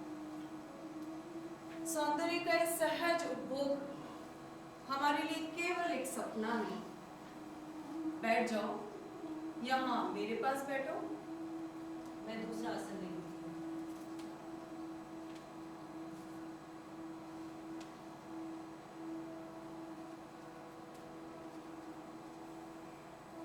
लगता है ग्राम प्रदेश में रह के भी तुम्हें साहित्य से अनुराग है। किसकी रचनाएं हैं ये? कालिदास की। अभिमात्र गुप्त के नाम से जाने जाते हैं। यहाँ भी उनकी रचनाएं मिल जाती है। ये प्रतियां मैंने उज्जैनी से आने वाले व्यवसायियों से प्राप्त की। मैं समझ सकती हूँ, उनसे जान चुकी हूँ कि तुम बचपन से उनकी संगिनी रही हो। उनकी रचनाओं के प्रति तुम्हारा मोह स्वाभाविक है। वे भी जब तक यहाँ के जीवन की चर्चा करते हुए आत्मविस्मृत हो जाते हैं, इसलिए राजनीतिक कार्यों से कई बार उनका मन उखड़ने लगता है। ऐसे में उनके मन को संतुलित रखने के लिए बहुत प्रयत्न करना पड़ता है। राजनीति साहित्य नहीं है, इसमें एक एक क्षण का महत्व है। कहीं एक क्षण भी चूक जाए तो बहुत बड़ा अनिष्ट हो सकता है। राजनीतिक जीवन की दूरी में बने रहने के लिए व्यक्ति को बहुत जागरूक रहना पड़ता है। साहित्य उनके जीवन का पहला चरण था, अब वे दूसरे चरण में पहुंच चुके हैं। मेरा अधिक समय इसी आयास में बीतता है कि उनका बड़ा हुआ चरण कहीं पीछे ना हट जाए। बहुत परिश्रम पड़ता है इसमें। तुम ऐसा नहीं समझती? मैं राजनीतिक जीवन के संबंध में कुछ भी नहीं जानती, क्योंकि तुम ग्राम प्रदेश में ही रही हो। बैठी रहो। मैंने तुमसे कहा था ना कि मैं यहाँ से कुछ वातावरण अपने साथ ले जाना चाहती हूँ, यह इसलिए कि इन्हें अभाव का अनुभव ना हो। इससे कई बार बहुत क्षति होती है। वे व्यर्थ में धैर्य खो देते हैं, जिससे उनका समय भी जाता है और शक्ति भी। उनके समय का बहुत मूल्य है। मैं चाहती हूँ इस तरीके से उनका समय नष्ट ना हुआ करे, इसलिए यहाँ से कई कुछ अपने साथ ले जा रही हूँ। कुछ हरिण शावक जाएंगे जिनका हम अपने उद्यान में पालन करेंगे। यहाँ की औषधियाँ उद्यान के क्रीड़ा क्षेत्र तथा आसपास के प्रदेश में लगवा दी जाएगी। हम यहाँ के से कुछ घरों का भी वहाँ निर्माण करेंगे। मातुल और उनका परिवार भी साथ जाएगा। हम यहाँ से कुछ अनाथ बच्चों को ले जाकर वहाँ शिक्षा प्रदान करेंगे। मैं समझती हूँ इससे अंतर पड़ेगा। देख रही हूँ तुम्हारा घर भी बहुत जर्जर स्थिति में है। इसका परिसंस्कार आवश्यक है। चाहो तो मैं इसके लिए भी आदेश दे जाऊंगी। उज्जैनी के 2 कुशल स्थपति हमारे साथ आए हैं। क्यों? आप बहुत उदार हैं, परंतु हमें ऐसे ही घर में रहने का अभ्यास है, इसलिए असुविधा नहीं होगी। मैं फिर भी चाहूंगी इस घर का परिसंस्कार हो जाए। उनके जीवन के आरंभिक वर्षों का इस घर से भी संबंध रहा है। मातुल के घर के स्थान पर नए भवन के निर्माण का आदेश दे दिया है। स्थपतियों से कहा है कि वे उज्जैनी से संलक्षण शिलाएं लाके कार्य आरंभ करें। खेद है इस कार्य के निरीक्षण के लिए मैं स्वयं यहाँ नहीं रह पाऊंगी। हमें कल ही आगे की यात्रा आरंभ कर देनी होगी। तुम भी हमारे साथ क्यों नहीं चलती? मैं? हाँ, इसमें बाधा क्या है? तुम यहाँ ऐसे किसी सूत्र से बंधी नहीं होगी। मेरी माँ यहाँ है। यह कोई बाधा नहीं है। तुम्हारी माँ के भी साथ चलने की व्यवस्था हो जाएगी। स्थपति इस घर का परिसंस्कार करते रहेंगे और तुम वहाँ मेरे साथ मेरी संगिनी के रूप में रहोगी। क्षमा चाहती हूँ, पर मैं अपने आप को ऐसे गौरव की अधिकारी नहीं समझती। परंतु मैं तुम्हें इससे कहीं अधिक की अधिकारिणी समझती हूँ। मेरे आने से पहले राज्य के 2 अधिकारी यहाँ आए थे। मैंने उन्हें औपचारिकता के लिए नहीं भेजा था। क्या तुमने उन दोनों को देखा है? देखा है। तुम उनमें से जिसे भी अपने योग्य समझो, उसी के साथ तुम्हारे विवाह का प्रबंध किया जा सकता है। दोनों राज्य के योग्य अधिकारी है। देवी, संभवतः तुम दोनों में से किसी को भी अपने योग्य नहीं समझती, परंतु राज्य में ये 2 ही नहीं और भी अनेक अधिकारी हैं। मेरे साथ चलो, तुम जिससे भी चाहोगे। इस विषय की चर्चा छोड़ दीजिए। क्यों? तुम्हारे मन में कल्पना नहीं है कि तुम्हारा भी अपना घर परिवार हो? नहीं, इसके मन में ये कल्पना नहीं है। इसके मन में ये कल्पना नहीं है, क्योंकि ये भावना के स्तर पर जीती है। क्यों आई माँ? तुम स्वस्थ नहीं हो। चलो अंदर चलकर लेटी रहो। तुम्हारी अपेक्षा मैं फिर भी अधिक स्वस्थ हूँ।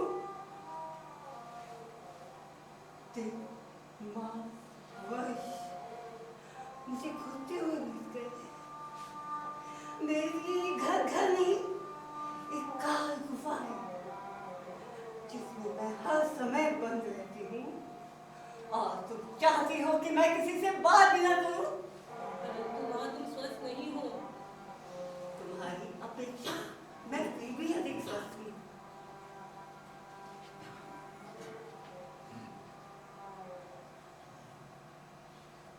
ये घर सदा से इस स्थिति में नहीं था राजवधु। मैं आज चलती थी तो मैं प्रतिदिन से लेती बुहारती थी। यहाँ की हर वस्तु इस तरह गिरी टूटी नहीं थी। परंतु आज तो हम दोनों माँ बेटी भी यहाँ मिट्टी सी पड़ी रहती है।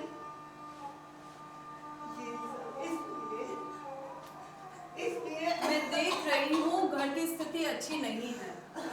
मल्लिका हमारे साथ चलती तो समस्या वैसे ही सुलझ जाती, परंतु अब भी जो कुछ संभव है मैं कर जाऊंगी।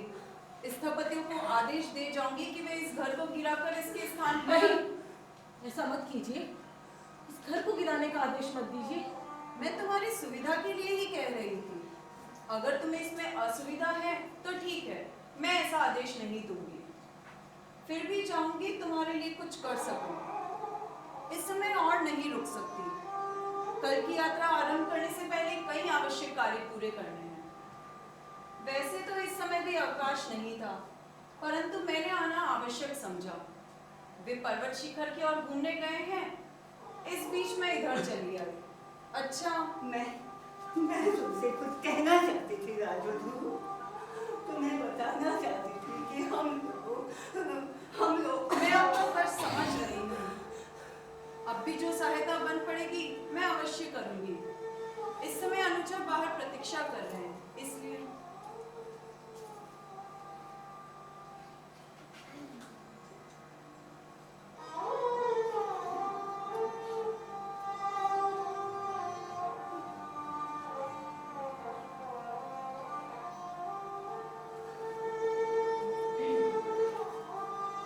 लो, मेघदूत की पंक्तियां पढ़ो। इन्हीं में ना कहती थी उसके अंतर की कोमलता साकार होती है। आज उस कोमलता का और भी साकार रूप देख लिया।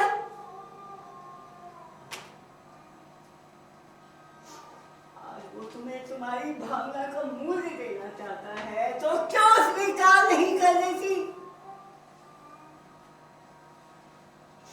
गतिविधियों का प्रशंसा हो जाए और तुम उनके यहाँ परिचारिका बनकर रहोगी। इससे बड़ा और क्या सौभाग्य तुम्हें चाहिएगा? राजकन्या की अपनी जीवन दृष्टि है माँ, उसके लिए कोई और कैसे उत्तरदायी है? परंतु राजकन्या के यहाँ आने के लिए कौन उत्तरदायी है? निसंदेह वो उस किसी की इच्छा के बिना यहाँ नहीं आई।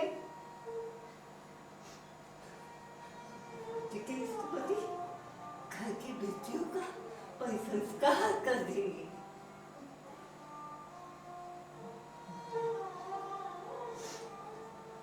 आज वो शासक है, उसके पास संपत्ति है। उस शासन और संपत्ति का परिचय देने के लिए इससे अच्छा क्या उपाय हो सकता था? परंतु माँ कुछ नहीं जानती, माँ कुछ नहीं समझती, माँ भावना की गहराई तक नहीं जाती। इस तरह क्षुब्ध क्यों हो अंबिका? आज तो सारा ग्राम तुम्हारे सौभाग्य पर तुमसे स्पर्धा कर रहा है। राज्य की ये बददुली घर में पड़ती है तो लोग गौरव का अनुभव करते हैं। ऐसा अवसर हर किसी के जीवन में कहाँ आता है? ये अवसर देखने के लिए मैंने आज तक का जीवन जिया। इतना बड़ा सौभाग्य हमारे शुद्ध जीवन में कहाँ समा सकता है? चलो, मैं स्वयं चलकर सारे गांव में इस सौभाग्य की घोषणा करूंगी कि हमारे वर्षों के अभाव और दुख का इतना बड़ा फल लाए हैं कि राज्य के समझ हमारे घर की बेटियों का संस्कार कर देंगे। बैठ जाओ अंबिका, बैठ जाओ। आज ग्राम के पास तुम्हारी बात सुनने का अवकाश नहीं है। आज ग्रामवासी बहुत व्यस्त है। उन्हें बाहर से आए अतिथि के लिए कई तरह की सामग्री जुटानी। अतिथि आज यहाँ के पत्थर तक बटोर कर ले जाना चाहते हैं। आजकल यहाँ के पत्थर बड़े मूल्यवान समझे जाने लगे हैं। यहाँ के पत्थर पहले भी मूल्यवान थे आर्यविनोद। ये और बात है कि पहले उसका मूल्य किसी ने समझा ही नहीं। तो जाकर तुम भी बटोर क्यों नहीं लेती? संभव है कि लोग यहाँ कोई पत्थर शेष ही न रहने दे और तुम्हारी भावना के लिए कोई आधार ही न रह जाए। बैठ जाओ माँ, तुम स्वस्थ नहीं हो। बैठ जाओ। आज ग्राम में चारों ओर बहुत उत्साह है। यह दिन इस प्रदेश का सबसे बड़ा उत्सव है। अरे लोग आज अपने पशुओं की चिंता नहीं कर रहे हैं। वे बाहर से आए अतिथियों के लिए खान और पान की सामग्री जुटाने में व्यस्त हैं। उन सामग्री में कुछ घरेलू शावक भी होंगे जो राजकन्या के विशेष आदेश पर एकत्रित किए जा रहे हैं। ये सच नहीं है। सच नहीं। अरे इंद्र वर्मा और विष्णुदत्त को राजकन्या ने स्वयं आदेश दिया उस है। आदेश का कुछ और अर्थ हो सकता है। और अर्थ? क्या और अर्थ हो सकता है? क्या राजकन्या घरेलू शावकों के साथ खेला करेगी या उज्जैनी के कलाकार उनकी अनुकृतियां बनाएंगे? यह भी एक मनोरंजक विषय है कि राज परिवार के साथ आए उज्जैनी के कलाकार आज यहाँ की हर वस्तु की अनुकृति बनाते घूम रहे हैं। इसका भी कुछ दूसरा अर्थ हो सकता है। मैं कब कहता हूँ कि दूसरा अर्थ नहीं, अर्थ बहुत स्पष्ट है। वे यहाँ की हर वस्तु को विचित्र के रूप में देखते हैं और उस विचित्र को यहाँ से ले जाकर वहां औरों को दिखाना चाहते हैं। उनके लिए तुम, मैं, ये घर, ये पर्वत इस विचित्र की तो उदाहरण है। अरे मैं तो उनकी सूक्ष्म और समर्थ दृष्टि की प्रशंसा करता हूँ, जो जहाँ वैचित्र है ही नहीं वहां भी वैचित्र देख लेती है। अरे एक कलाकार से तो मैंने अपनी छाया की अनुकृति बना के दे देखा है। यहाँ के रूप में उन्हें अपनी छायाएं अवश्य और सी लगती होंगी। वो कौन राजसी थी जो जिस किसी चीज को उसकी छाया से पकड़ लेती थी? मैं चाहती हूँ कि मैं भी वो राक्षसी होती जिससे आज मैं तुमसे कहा है माँ, बात मत करो, विश्राम करो। आर्य विलोम, माँ को इस समय विश्राम करने दीजिए। हाँ, अंबिका को तुम अंदर दे दो। ग्राम के उत्सव का कोलाहल अंबिका के मन को और परेशान करेगा। मैं तो केवल उत्सव की सूचना देने आया था। आश्चर्य है कालिदास ने यहाँ आना उचित नहीं समझा। अरे कल तो सुनते हैं वे लोग चले भी जाएंगे।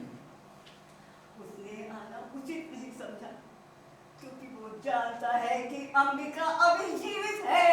परंतु मैं समझता हूँ वो एक बार आएगा अवश्य। उसे आना चाहिए। व्यक्ति किसी संबंध को ऐसे नहीं तोड़ता, और विशेष करके वो जिसे एक कवि का कोमल हृदय प्राप्त हो। तुम क्या सोचती हो मल्लिका? आर्य विलोम, मैंने आपसे अनुरोध किया है, माँ को इस समय विश्राम करने दीजिए। आपकी बातों से माँ का मन विक्षुब्ध होता है। मेरी बातों से अंबिका का मन विक्षुब्ध होता है। मैं समझता हूँ इसके कारण दूसरे हैं। मैं जानता हूँ अंबिका का मन क्यों विक्षुब्ध होता है। इसलिए जो बातें अंबिका के मन में रह जाती है मैं अपने मुख से कह देता हूँ। तुम्हें मेरा यहाँ आना अखर रहा है, मैं जानता हूँ, ये कोई नई बात नहीं है। परंतु मैं कुछ देर और यहाँ रुकना चाहता हूँ। पर्वत शिखर की ओर से एक अश्वारोही को आते देख रहा हूँ।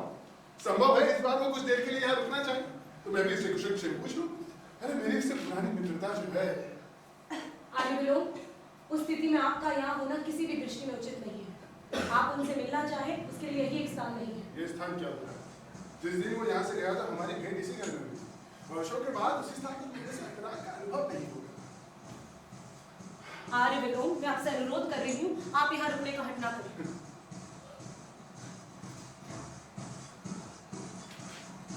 अरे मैं कह रही हूँ आप चले जाएं। ये मेरा घर है और मैं नहीं चाहती आप इस समय मेरे घर में हो। माँ से कहो ना यहाँ से चले जाए। मैं नहीं चाहती यहाँ कोई भी ऐसी स्थिति उत्पन्न हो। तुम स्वस्थ नहीं हो और मैं नहीं चाहती यहाँ कोई भी ऐसी बात हो जिसका तुम्हारे स्वास्थ्य पर विपरीत प्रभाव पड़े। मैं कह रही हूँ आप चले जाए।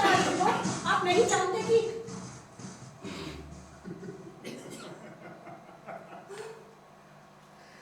ठीक है, चला जाता हूँ।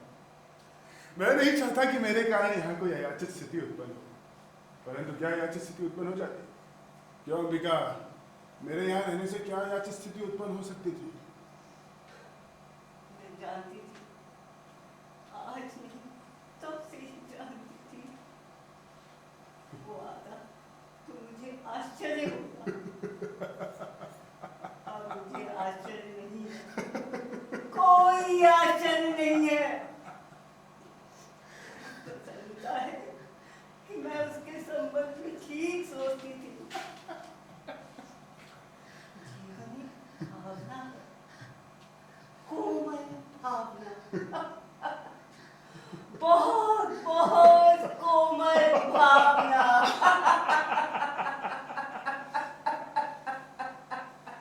परंतु मुझे खेद है अंबिका, वर्षों से इस दिन की प्रतीक्षा है। अपनी मित्रता पर भरोसा भी था, परंतु अब भरोसा नहीं। संभवतः ये मित्रता एक और से ही थी।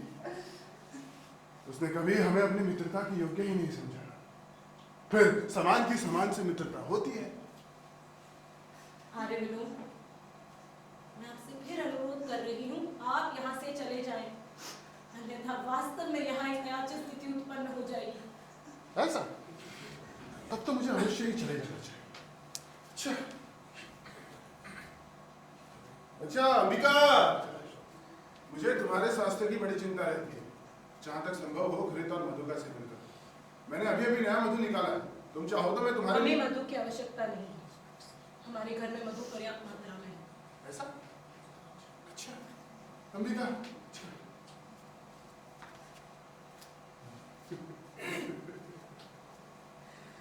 परंतु मधु की आवश्यकता पड़ी जाए तो संकोच मत करना, है ना? अच्छा अंबिका, हाँ।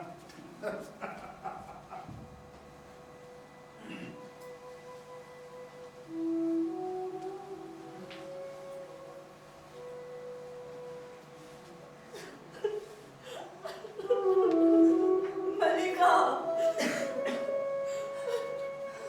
अब भी रोती हो उसके लिए, उस व्यक्ति के लिए जिसने उनके संबंध में कुछ मत कहो माँ, कुछ मत कहो, कुछ मत कहो।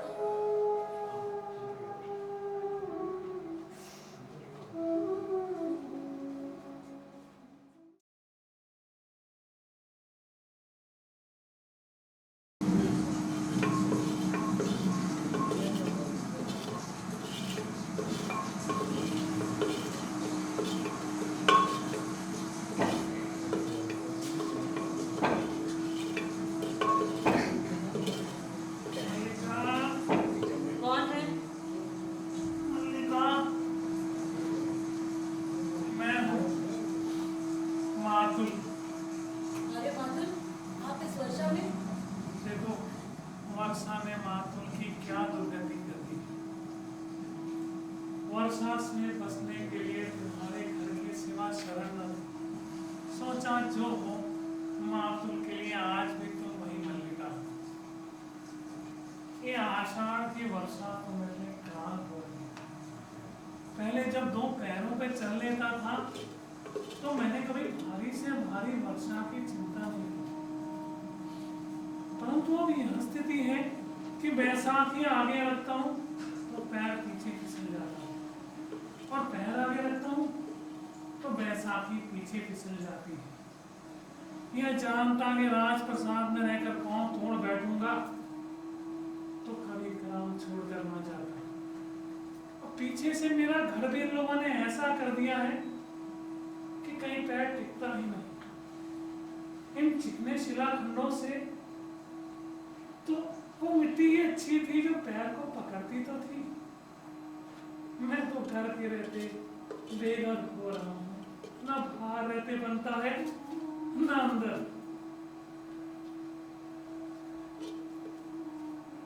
उन चिकने शिलाखंडों के स्मरण से ही मुझे प्रसाद का स्मरण हुआ था, जहाँ रहकर एक पांव तोड़ा है। खड़े रहने में कष्ट होगा, आसन ले लीजिए।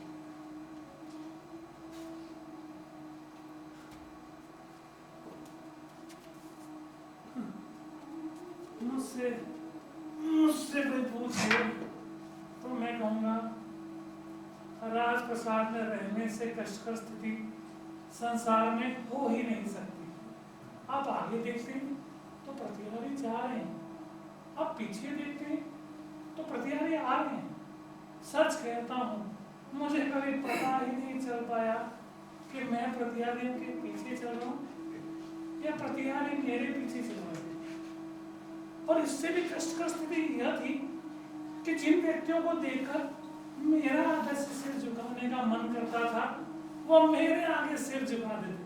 बताओ, मेरे आगे मातुल में ऐसा क्या है कि कोई सिर झुकाएगा? मातुल न देवी है, न देवता है, न पंडित है, न राजा है, तो फिर कोई क्यों सिर झुकाकर मातुल की वंदना करे? लेकिन नहीं, लोग मातुल की तो क्या, मातुल के शरीर से उतरे वस्त्रों तक की वंदना करने को प्रस्तुत थे। और मैं बार बार स्वयं को छूकर देखता कि मेरा शरीर हाड़ मांस का ही है या चिकने पर तांगा हो गया है, जैसा मंदिरों में देवी देवताओं का होता है। यहाँ आकर सबसे बड़ा सुख यही है कि ना कोई झुककर मेरी वंदना करता है, ना ही मुझे भ्रम होता है कि मैं आगे चल रहा हूँ या प्रतिहारी आगे चल रहा है। बस ये वर्षा मुझसे नहीं सही होती। वस्त्र सुखाने के लिए आग जला दो। नहीं, तुमने घर की क्या अवस्था कर रखी है? अंबिका के न रहने से घर की व्यवस्था ही नहीं रही। ये ठीक है कि प्रियंगु मंत्री ने तुम्हारे लिए कुछ वस्त्र और स्वर्ण मुद्राएं भिजवाई थी जो तुमने लौटा दी। मुझे उनकी आवश्यकता नहीं। और इस घर के परिसंस्कार के लिए स्थपतियों से कहा था। मैंने किसी परिसंस्कार की आवश्यकता नहीं समझी। आग जला दो। नहीं, और साथ हम रही हैं, हल्की हल्की बूंदें हैं। किसी तरह घिसटता हुआ घर पहुंचाऊं तो वहीं जाकर वस्त्र सुखाऊंगा। कहीं फिर धारासार बरसने लगा तो बस।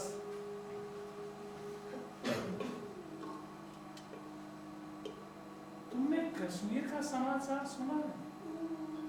मैं हर समय घर में ही रहती हूँ, कहीं का भी समाचार कैसे सुन सकती हूँ? मैंने सुना, परंतु विश्वास नहीं होता, और होता भी है। राजनीति में कुछ भी असंभव नहीं। जितना संभव है ऐसा हो, उतना ही संभव है ऐसा न हो। और यह भी संभव है जो हो वह न हो। परंतु समाचार क्या है? समाचार यह है कि सम्राट का निधन हो गया है और कश्मीर में विद्रोही शक्तियां सिर उठा रही हैं। वहीं से आए एक आध सैनिक का कहना है कि कालिदास ने कश्मीर छोड़ दिया। उन्होंने कश्मीर छोड़ दिया है और अब पुनः उज्जैनी चले गए। नहीं, उज्जैनी नहीं गया।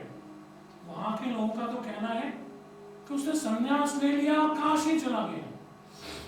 परंतु मुझे विश्वास नहीं होता। यदि राजनीति में रहना संभव नहीं था तो सीधे उसे राजधानी चले जाना चाहिए था, परंतु असंभव भी नहीं। एक राजनीतिक जीवन और दूसरे कालिदास, मैं आज तक दोनों में से किसी की दूरी नहीं पहचान पाया। मैं समझता हूँ, जो कुछ मैं समझ पाता हूँ, सत्य सदा उसके विपरीत होता है, और जब मैं उस विपरीत तक पहुंचने लगता हूँ तो सत्य उस विपरीत के विपरीत हो जाता है। अतः जो कुछ मैं समझ पाता हूँ वह सदा झूठ होता है। अब इससे तुम निष्कर्ष निकाल लो कि सत्य क्या हो सकता है। मैं समझता हूँ उसने संन्यास नहीं लिया, अतः सत्य यही होना चाहिए कि उसने संन्यास ले लिया है और काशी चला गया है। नहीं, ये सत्य नहीं हो सकता। मेरा हृदय इसे स्वीकार नहीं करता। मैंने तुमसे क्या कहा था? मैं जो कहूँगा वो कभी सत्य नहीं हो सकता, इसलिए मैं कुछ नहीं कहता। वो काशी गया है तो भी मैं झूठा, नहीं गया तो भी मैं झूठा।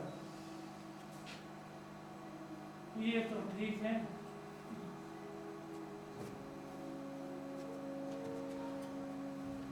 नहीं, तुम काशी नहीं गए, तुमने संन्यास नहीं लिया। मैंने इसीलिए तुमसे यहाँ से जाने के लिए नहीं कहा था।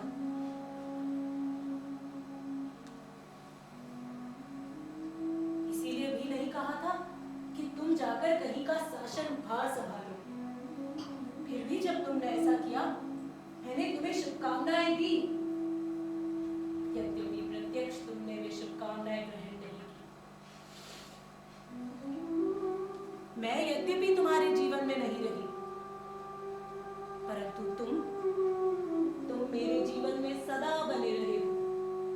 मैंने तुम्हें कभी अपने से दूर नहीं होने दिया।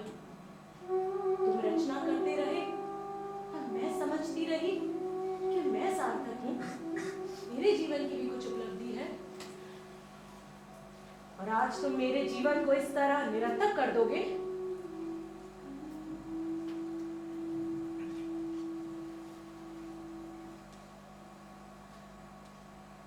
जीवन से तटस्थ हो सकते हो, परंतु मैं तो अब तटस्थ नहीं हो सकती। क्या जीवन को तुम मेरी दृष्टि से देख सकते हो? जानते हो मेरे जीवन के ये वर्ष कैसे व्यतीत हुए हैं? मैंने क्या क्या देखा है,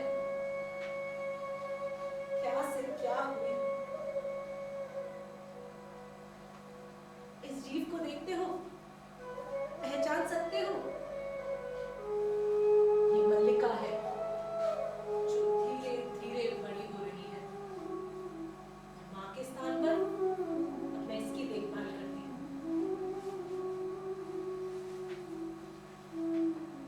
ये मेरे अभाव की संतान है। जो भाव तुम थे वो दूसरा कोई नहीं हो सका, परंतु अभाव के कोष्ठ में जाने कितनी कितनी आकृतियां हैं। जानते हो, मैंने अपना नाम खोकर एक विशेषण उपार्जित किया है, और अब मैं अपनी दृष्टि में नाम नहीं, केवल विशेषण। व्यवसायी कहते थे कि उज्जैनी में अपवाद है। तुम्हारा बहुत सा समय वारांगनाओं के सहवास में व्यतीत होता है, परंतु वारांगना का ये रूप भी तुमने देखा है? क्या आज तुम मुझे पहचान सकते हो?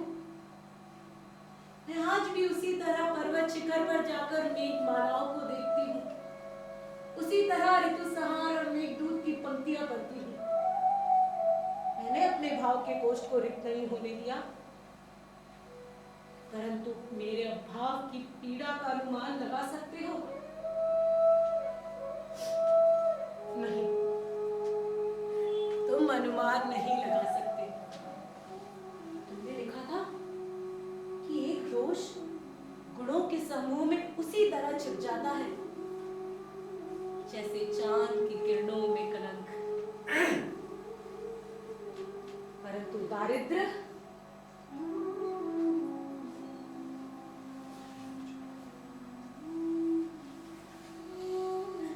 दारिद्र्य नहीं छिपता, छिपता ही नहीं, 100 गुणों को छा लेता है, एक एक करके नष्ट कर देता है। परंतु परंतु मैंने ये सब भी सह लिया, इसीलिए कि मैं टूट कर भी अनुभव करती रही कि तुम बन रहे हो।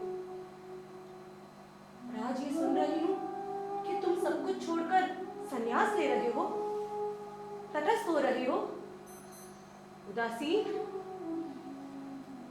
मुझे मेरी सत्ता के बोझ से इस तरह वंचित कर दोगे?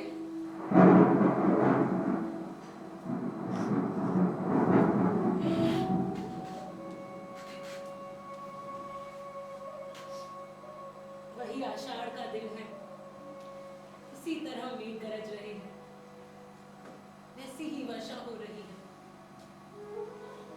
वही मैं हूं, उसी घर में हूं, किंतु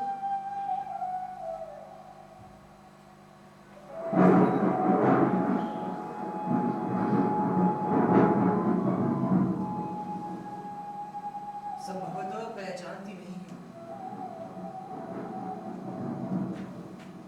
और न पहचानना ही स्वाभाविक है, क्योंकि मैं वो व्यक्ति नहीं हूं जिसे तुम पहचानती रही हो। दूसरा व्यक्ति हूं, और सच कहूं तो वो व्यक्ति हूं जिसे मैं स्वयं नहीं पहचानता।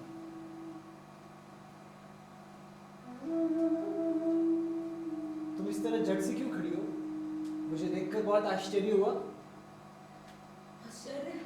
मुझे विश्वास नहीं हो रहा कि तुम हो। मैं जो तुम्हें देख रही हूँ, वास्तव में मैं ही हूँ। देख रहा हूं कि तुम भी वो नहीं हो। सब कुछ बदल गया है। यह संभव है कि परिवर्तन केवल मेरी दृष्टि में हो रहा हो? मुझे विश्वास नहीं हो रहा कि ये स्वप्न नहीं है। नहीं, ये स्वप्न नहीं है। यथार्थ है कि मैं यहाँ हूँ। दिनों की यात्रा करके थका टूटा हरा यहाँ आया हूँ कि एक बार यहाँ के यथार्थ को देखूं। बहुत भीग गए हो, चिंता मत करो। जानती हो, इस तरह भीगना भी जीवन की एक महत्वाकांक्षा हो सकती है। वर्षों के बाद भीगा हूँ, अभी सूखना नहीं चाहता। चलते चलते बहुत थक गया था। कई दिनों तक वर्षा आती रही। बहुत वर्षा थक में गए हो? मैं बहुत भीगता रहा। बहुत थक गए हो? थक गया हूँ, किंतु इस वर्षा ने मेरी सारी थकान कम कर दी है। तुम सचमुच पहचाने नहीं जाते। और तुम भी कहाँ पहचाने जाती हो? ये घर भी कितना बदल गया है। और मैं आशा कर रहा था कि यहाँ सब कुछ वैसा ही होगा, ज्यों का त्यों, यथास्थान। परंतु कुछ भी तो यथास्थान नहीं। तुमने सब कुछ बदल दिया, सभी कुछ। मैंने नहीं बदला। जानता हूँ तुमने नहीं बदला, परंतु मल्लिका, मैंने कभी नहीं सोचा कि ये घर भी मुझे अपरिचित लग सकता है। यहाँ की प्रत्येक वस्तु का स्थान और विन्यास इतना निश्चित था, परंतु आज सब कुछ अपरिचित लग रहा है। और तुम भी। थके हो, अस्वस्थ हो, बैठकर बात करो।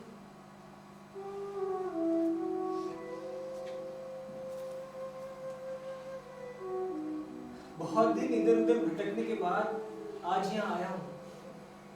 कश्मीर जाते हुए जिस कारण से नहीं आया था, आज उसी कारण से आया हूँ।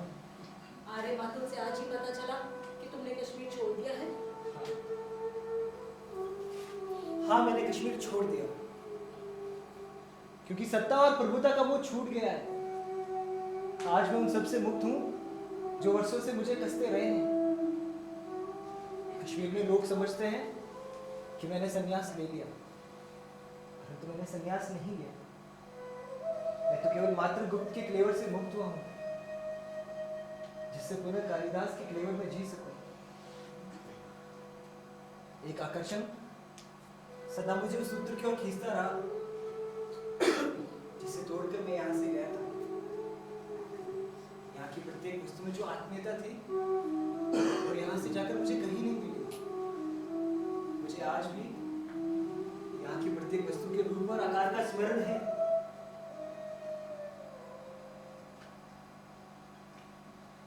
कुंभ, बादशाह, कुशा, दीपक, गेरू की आकृतियां और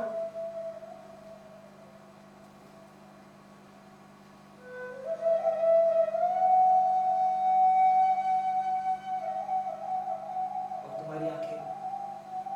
जाने के दिन तुम्हारी आंखों का जो रूप देखा था, वह आज तक मेरी स्मृति में अंकित है।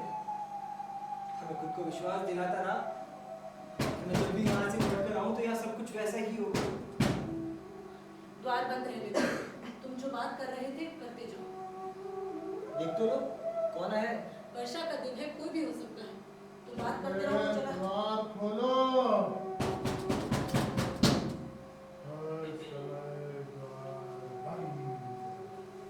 हर समय द्वार बंद। वर्षा का दिन है, जिस किसी को आश्रय की आवश्यकता पड़ सकती है। तुम बात करते रहो, वो चला जाएगा। परंतु मुझे इसका स्वर बहुत विचित्र सा लगा। तुम यहाँ के संबंध में बात कर रहे थे। लगा जैसे मैं उसको जानता हूँ। तुम थके हो और अस्वस्थ हो। जो बात कर रहे थे करते जाओ।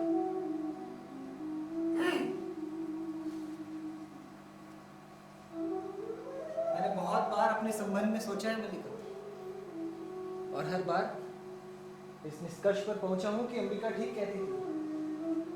मैं यहाँ से क्यों नहीं जाना चाहता था? एक कारण यह भी था कि मुझे अपने पर विश्वास नहीं था। मैं नहीं जानता था कि अभाव और भटकना का जीवन व्यतीत करने के बाद प्रतिष्ठा और सम्मान के वातावरण में जाकर मैं कैसा अनुभव करूंगा। मन में कई आशंकाएं थी कि वो वातावरण मुझे छा लेगा और मेरे जीवन की दशा बदल देगी, और वो आशंकाएं निराधार नहीं थी। तुम्हें बहुत आश्चर्य हुआ कि मैं कश्मीर का शासन संभालने जा रहा हूँ। तुम्हें यह बहुत अस्वाभाविक लगा होगा, परंतु मुझे इसमें कुछ भी अस्वाभाविक प्रतीत नहीं होता। अभावपूर्ण जीवन की वो एक स्वाभाविक प्रतिक्रिया थी उसमें उन सबसे प्रतिशोध लेने की भावना थी जिन्होंने जब तब मेरी भर्त्सना की थी, मेरा उपहास उड़ाया था। परंतु मैं ये भी जानता था कि मैं सुखी नहीं हो सकता। मैंने बार बार खुद को विश्वास दिलाना चाहा कि कमी उस वातावरण में नहीं है, मुझ में है। मैं खुद को बदल दूं तो सुखी हो सकता हूं, परंतु ना मैं खुद को बदल सका ना सुखी हो सका। अधिकार मिले, सम्मान बहुत मिला, जो कुछ मैंने लिखा उसकी प्रतिलिपियां देश भर में पहुंच गई, परंतु मैं सुखी नहीं हुआ। किसी और के लिए यह जीवन और वातावरण स्वाभाविक हो सकता था, परंतु मेरे लिए नहीं था। एक राज्य अधिकारी का कार्य क्षेत्र मेरे कार्य क्षेत्र से भिन्न था। मुझे बार बार यह अनुभव होता कि मैंने सुविधा और प्रभुता के मोह में पड़कर उस क्षेत्र में अनधिकार प्रवेश किया है। जिस विशाल में मुझे रहना चाहिए मैं उससे बहुत दूर हटाया हूं। जब भी मेरी आंखें दूर तक फैली क्षितिज रेखा पर पड़ती तो ये अनुभूति मुझे सारती कि मैंने उस क्षेत्र में अनधिकार प्रवेश किया है। कश्मीर जाते हुए मैं यहाँ से होकर नहीं जाना चाहता था। लगता था ये प्रदेश, यहाँ की पर्वत श्रृंखलाएं, उपत्यकाएं मेरे सामने एक मूक प्रश्न का रूप ले लेगी, फिर भी लोगों का संवरण नहीं हुआ। तब मैं यहाँ आकर सुखी नहीं हुआ। मुझे अपने से वितृष्णा हुई, मुझे उनसे भी वितृष्णा हुई जिन्होंने मेरे आने के दिन को एक उत्सव की तरह माना। तब पहली बार मेरा मन मुक्त होने के लिए व्याकुल हुआ था, परंतु उस बार मुक्त होना संभव नहीं था।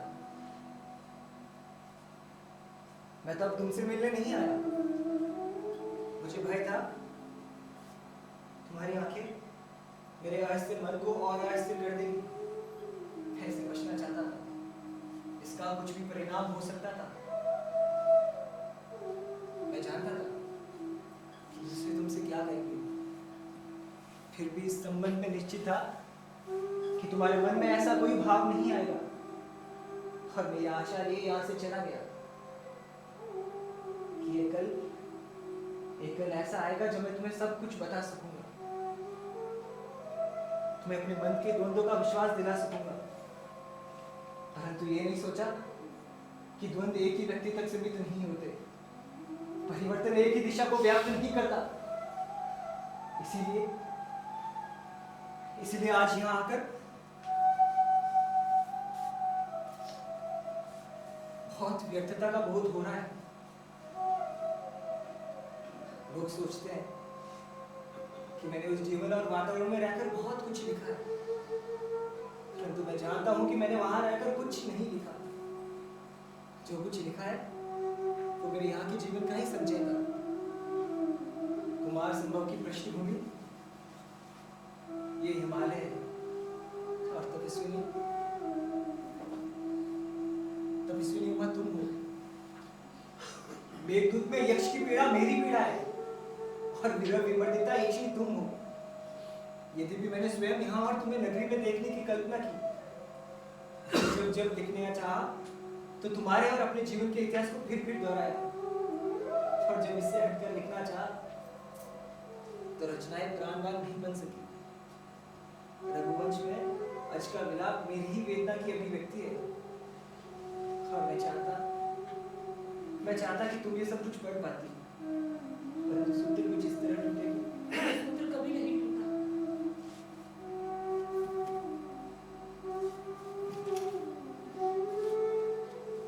मेघदूत, तुम्हारे पास मेघदूत की प्रतिलिपि कैसे पहुंच गई? मेरे पास तुम्हारी सब रचनाएं। तुम्हारे पास मेरी सारी रचनाएं हैं, परंतु ये यहाँ कैसे उपलब्ध हुई? उज्जैनी के व्यवसाय कभी-कभी इस मार्ग से होकर भी जाते थे, और उनके पास ही प्रतिलिपियां मिल जाती थी। मैंने कहकर मंगवाई है। वर्ष 2 वर्ष में कभी एक प्रति मिल पाती है। और इसके लिए धन?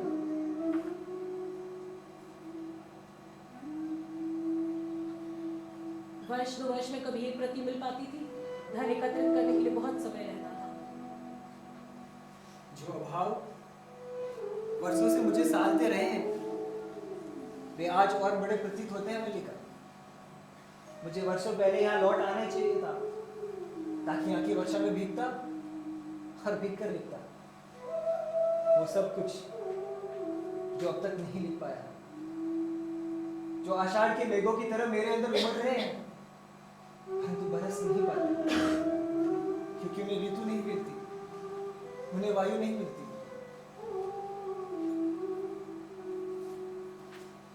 ये कौन सी रचना है? ये तो केवल पूरे पृष्ठ है। ये पन्ने मैंने अपने हाथों से बनाकर सिए थे। सोचा था तुम जब भी राजधानी से आओगे तुम्हें भेंट दूंगी, कहूंगी कि इन पर तुम अपने सबसे बड़े महाकाव्य की रचना करना, परंतु उस बार तुम आकर भी नहीं आए और ये भेंट यहीं पड़ी रही। अब तो ये पन्ने टूटने भी लगे हैं। मुझे कहते संकोच होता है कि ये तुम्हारी रचना के लिए है। तुमने ये प्रश्न अपने हाथों से बनाए थे कि मैं इस पे एक महाकाव्य की रचना करूं?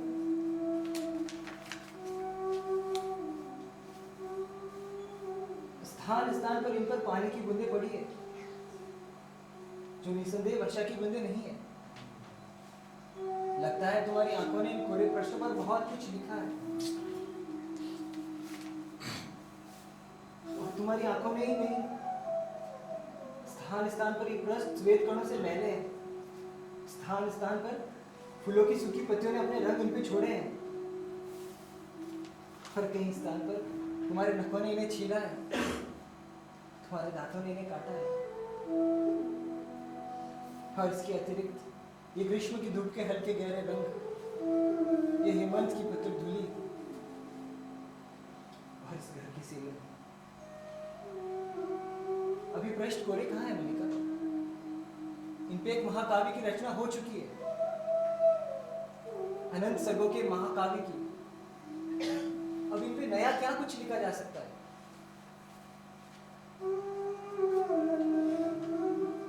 परंतु इसके आगे भी तो जीवन शेष है, हम भी रथ से आरंभ कर सकते हैं।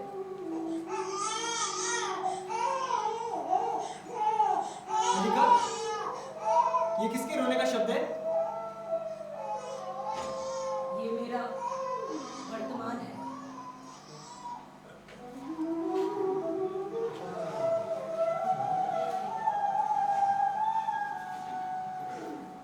तुम्हारा वर्तमान?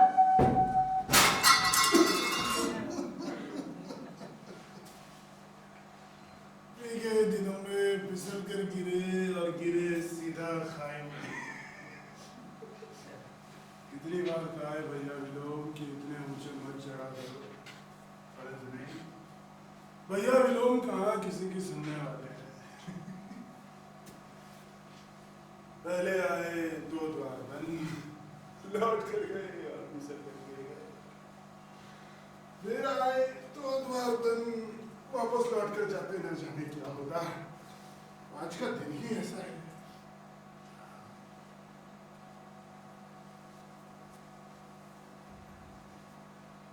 न जाने मेरी आंखों को क्या हो गया। कभी अपरिचित आकृति में परिचित जान पड़ती है और कभी परिचित आकृति भी परिचित नहीं लगती। अब ये इतनी परिचित आकृति मेरे सामने है किंतु पहचान में ही नहीं आ रही।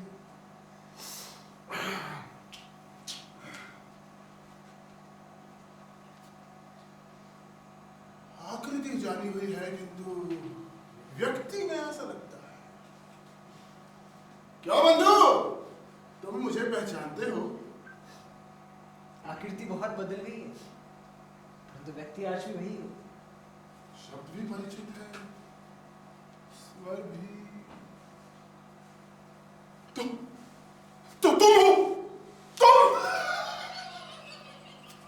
वर्षा में गिरने और चोट खाने का कष्ट दूर हो गया। इतने वर्षों से तुमसे मिलने की लालसा मन में थी। आओ,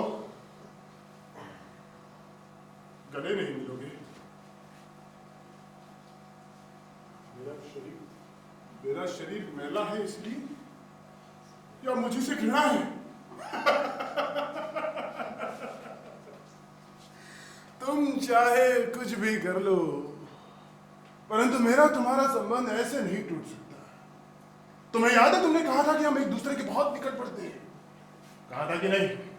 इतने वर्षों में मैंने उस निकटता में अंतर नहीं आने दिया। अब तो हम एक दूसरे के और अधिक निकट हो गए हैं। क्यों अंबिका बेटी? मल्लिका, तुम वहां स्तंभित से क्यों खड़ी हो? विलोम अब इस घर में अयाचित अतिथि नहीं है। वो अब इस घर में अधिकार से आता है, और उस अधिकार से वो इस घर में कालिदास का आतिथ्य भी कर सकता है। कहोगे कितनी आकस्मिक बात है कालिदास। जिस दिन तुम यहां से गए थे हमारी भेंट इसी घर में हुई थी, और आज जब इतने वर्षों बाद लौट आए हो हमारी भेंट आज फिर इसी घर में हुई है। सच पूछो तो मुझे ये बात आकस्मिक नहीं लगती। तुम जब कभी भी आते हमारी भेंट इसी घर में होती। मल्लिका, तुमने कालिदास के आतिथ्य का उपक्रम नहीं किया? अरे इतने वर्षों बाद कोई अतिथि आया है, उसका आतिथ्य होना चाहिए। तुम जानती हो कालिदास को यहाँ के हरिण शावकों का बहुत मोह है। एक हरिण शावक इस घर में भी है कालिदास। तुमने मल्लिका की बच्ची को नहीं देखा? अरे उसकी आंखें किसी हरिण शावक से कम सुंदर नहीं है। और जानते हो अष्टावक्र क्या कहते हैं? अरे अष्टावक्र तो कहता है अरे विलोम, क्या तुम नहीं चाहती कि कालिदास ये जाने कि अष्टावक्र क्या कहता है? ना, सच पूछो तो मुझे उसकी बात पर विश्वास नहीं होता। इसलिए संभव है कि कालिदास ही खुद चलकर बताए कि अष्टावक्र की बात कहां तक सच है, कि मल्लिका की बच्ची की आकृति विलोम से मिलती है या? चलो देखोगे? यहाँ से चले जाओगे? चला जाओ इस घर से, या ग्राम प्रांतर से ही चला जाओ। सुना है शासन बहुत बड़ी होता है, प्रभुता में बहुत सामर्थ्य होती है। मैं कह रहा हूँ इस समय यहाँ से चले जाओगे? क्योंकि तुम लौट आए हो, या इतने वर्षों बाद छोड़ी हुई भूमि आज फिर तुम्हें अपनी प्रतीत होने लगी है, क्योंकि तुम्हारे अधिकार शाश्वत हैं। जैसे जैसे तुमसे बाहर जीवन की गति ही नहीं है। तुम ही तुम हो और कोई नहीं है। परंतु समय निर्दयी नहीं है, उसने औरों को भी अधिकार दिए, सत्ता दी है। वो दूध और नैवेद्य लेकर घर की दहलीज पर खड़ा नहीं रहा, उसने औरों को भी अवसर दिया है, उसने निर्माण किया है। और उस निर्माण से तुम्हें भी तृष्णा होती है, क्योंकि तुम खुद को वहां नहीं देख पा रहे जहां देखना चाहते हो। और तुम चाहते हो कि मैं यहां से चला जाऊं। ठीक है, मैं चला जाऊंगा, परंतु इसलिए नहीं कि तुम आदेश देते हो, परंतु इसलिए कि तुम आज यहां अतिथि हो, और अतिथि की इच्छा का मान होना चाहिए, होना चाहिए।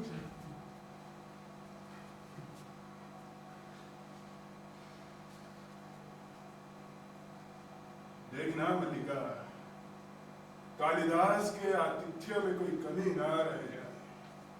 अरे इतने वर्षों बाद कोई अतिथि आया है, न जाने फिर कभी आए ना आए ना आए।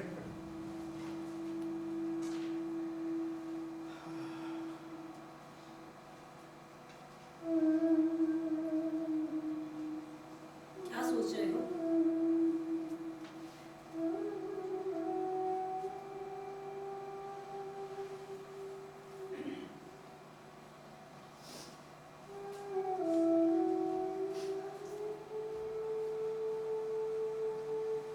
सोच रहा हूँ कि वो आषाढ़ का ऐसा ही दिन था, ऐसे ही घाटी में मेघ भर आए थे और असमय अंधेरा हो गया था। मैंने वहां एक हाथ हरिण शावक को देखा था, मैं उसे उठाकर यहाँ ले आया और तुमने उसका उपचार किया था। और भी तो कुछ सोच रहे हो? सोच रहा हूँ कि उपत्यकाओं का विस्तार भी वही है, पर्वत शिखर की ओर जाने वाला मार्ग भी वही है, वायु में वैसी ही नमी है और वातावरण की ध्वनि भी वैसी ही है, हुआ?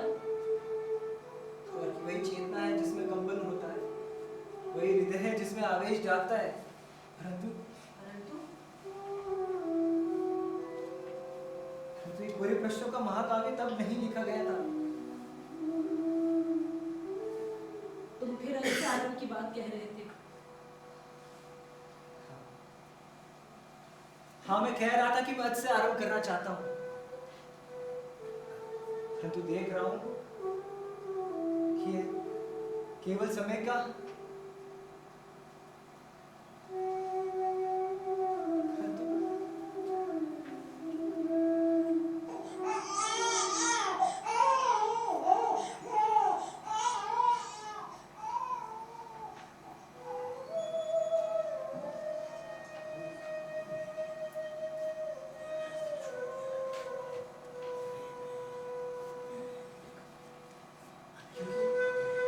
समय किसी की प्रतीक्षा नहीं करता है।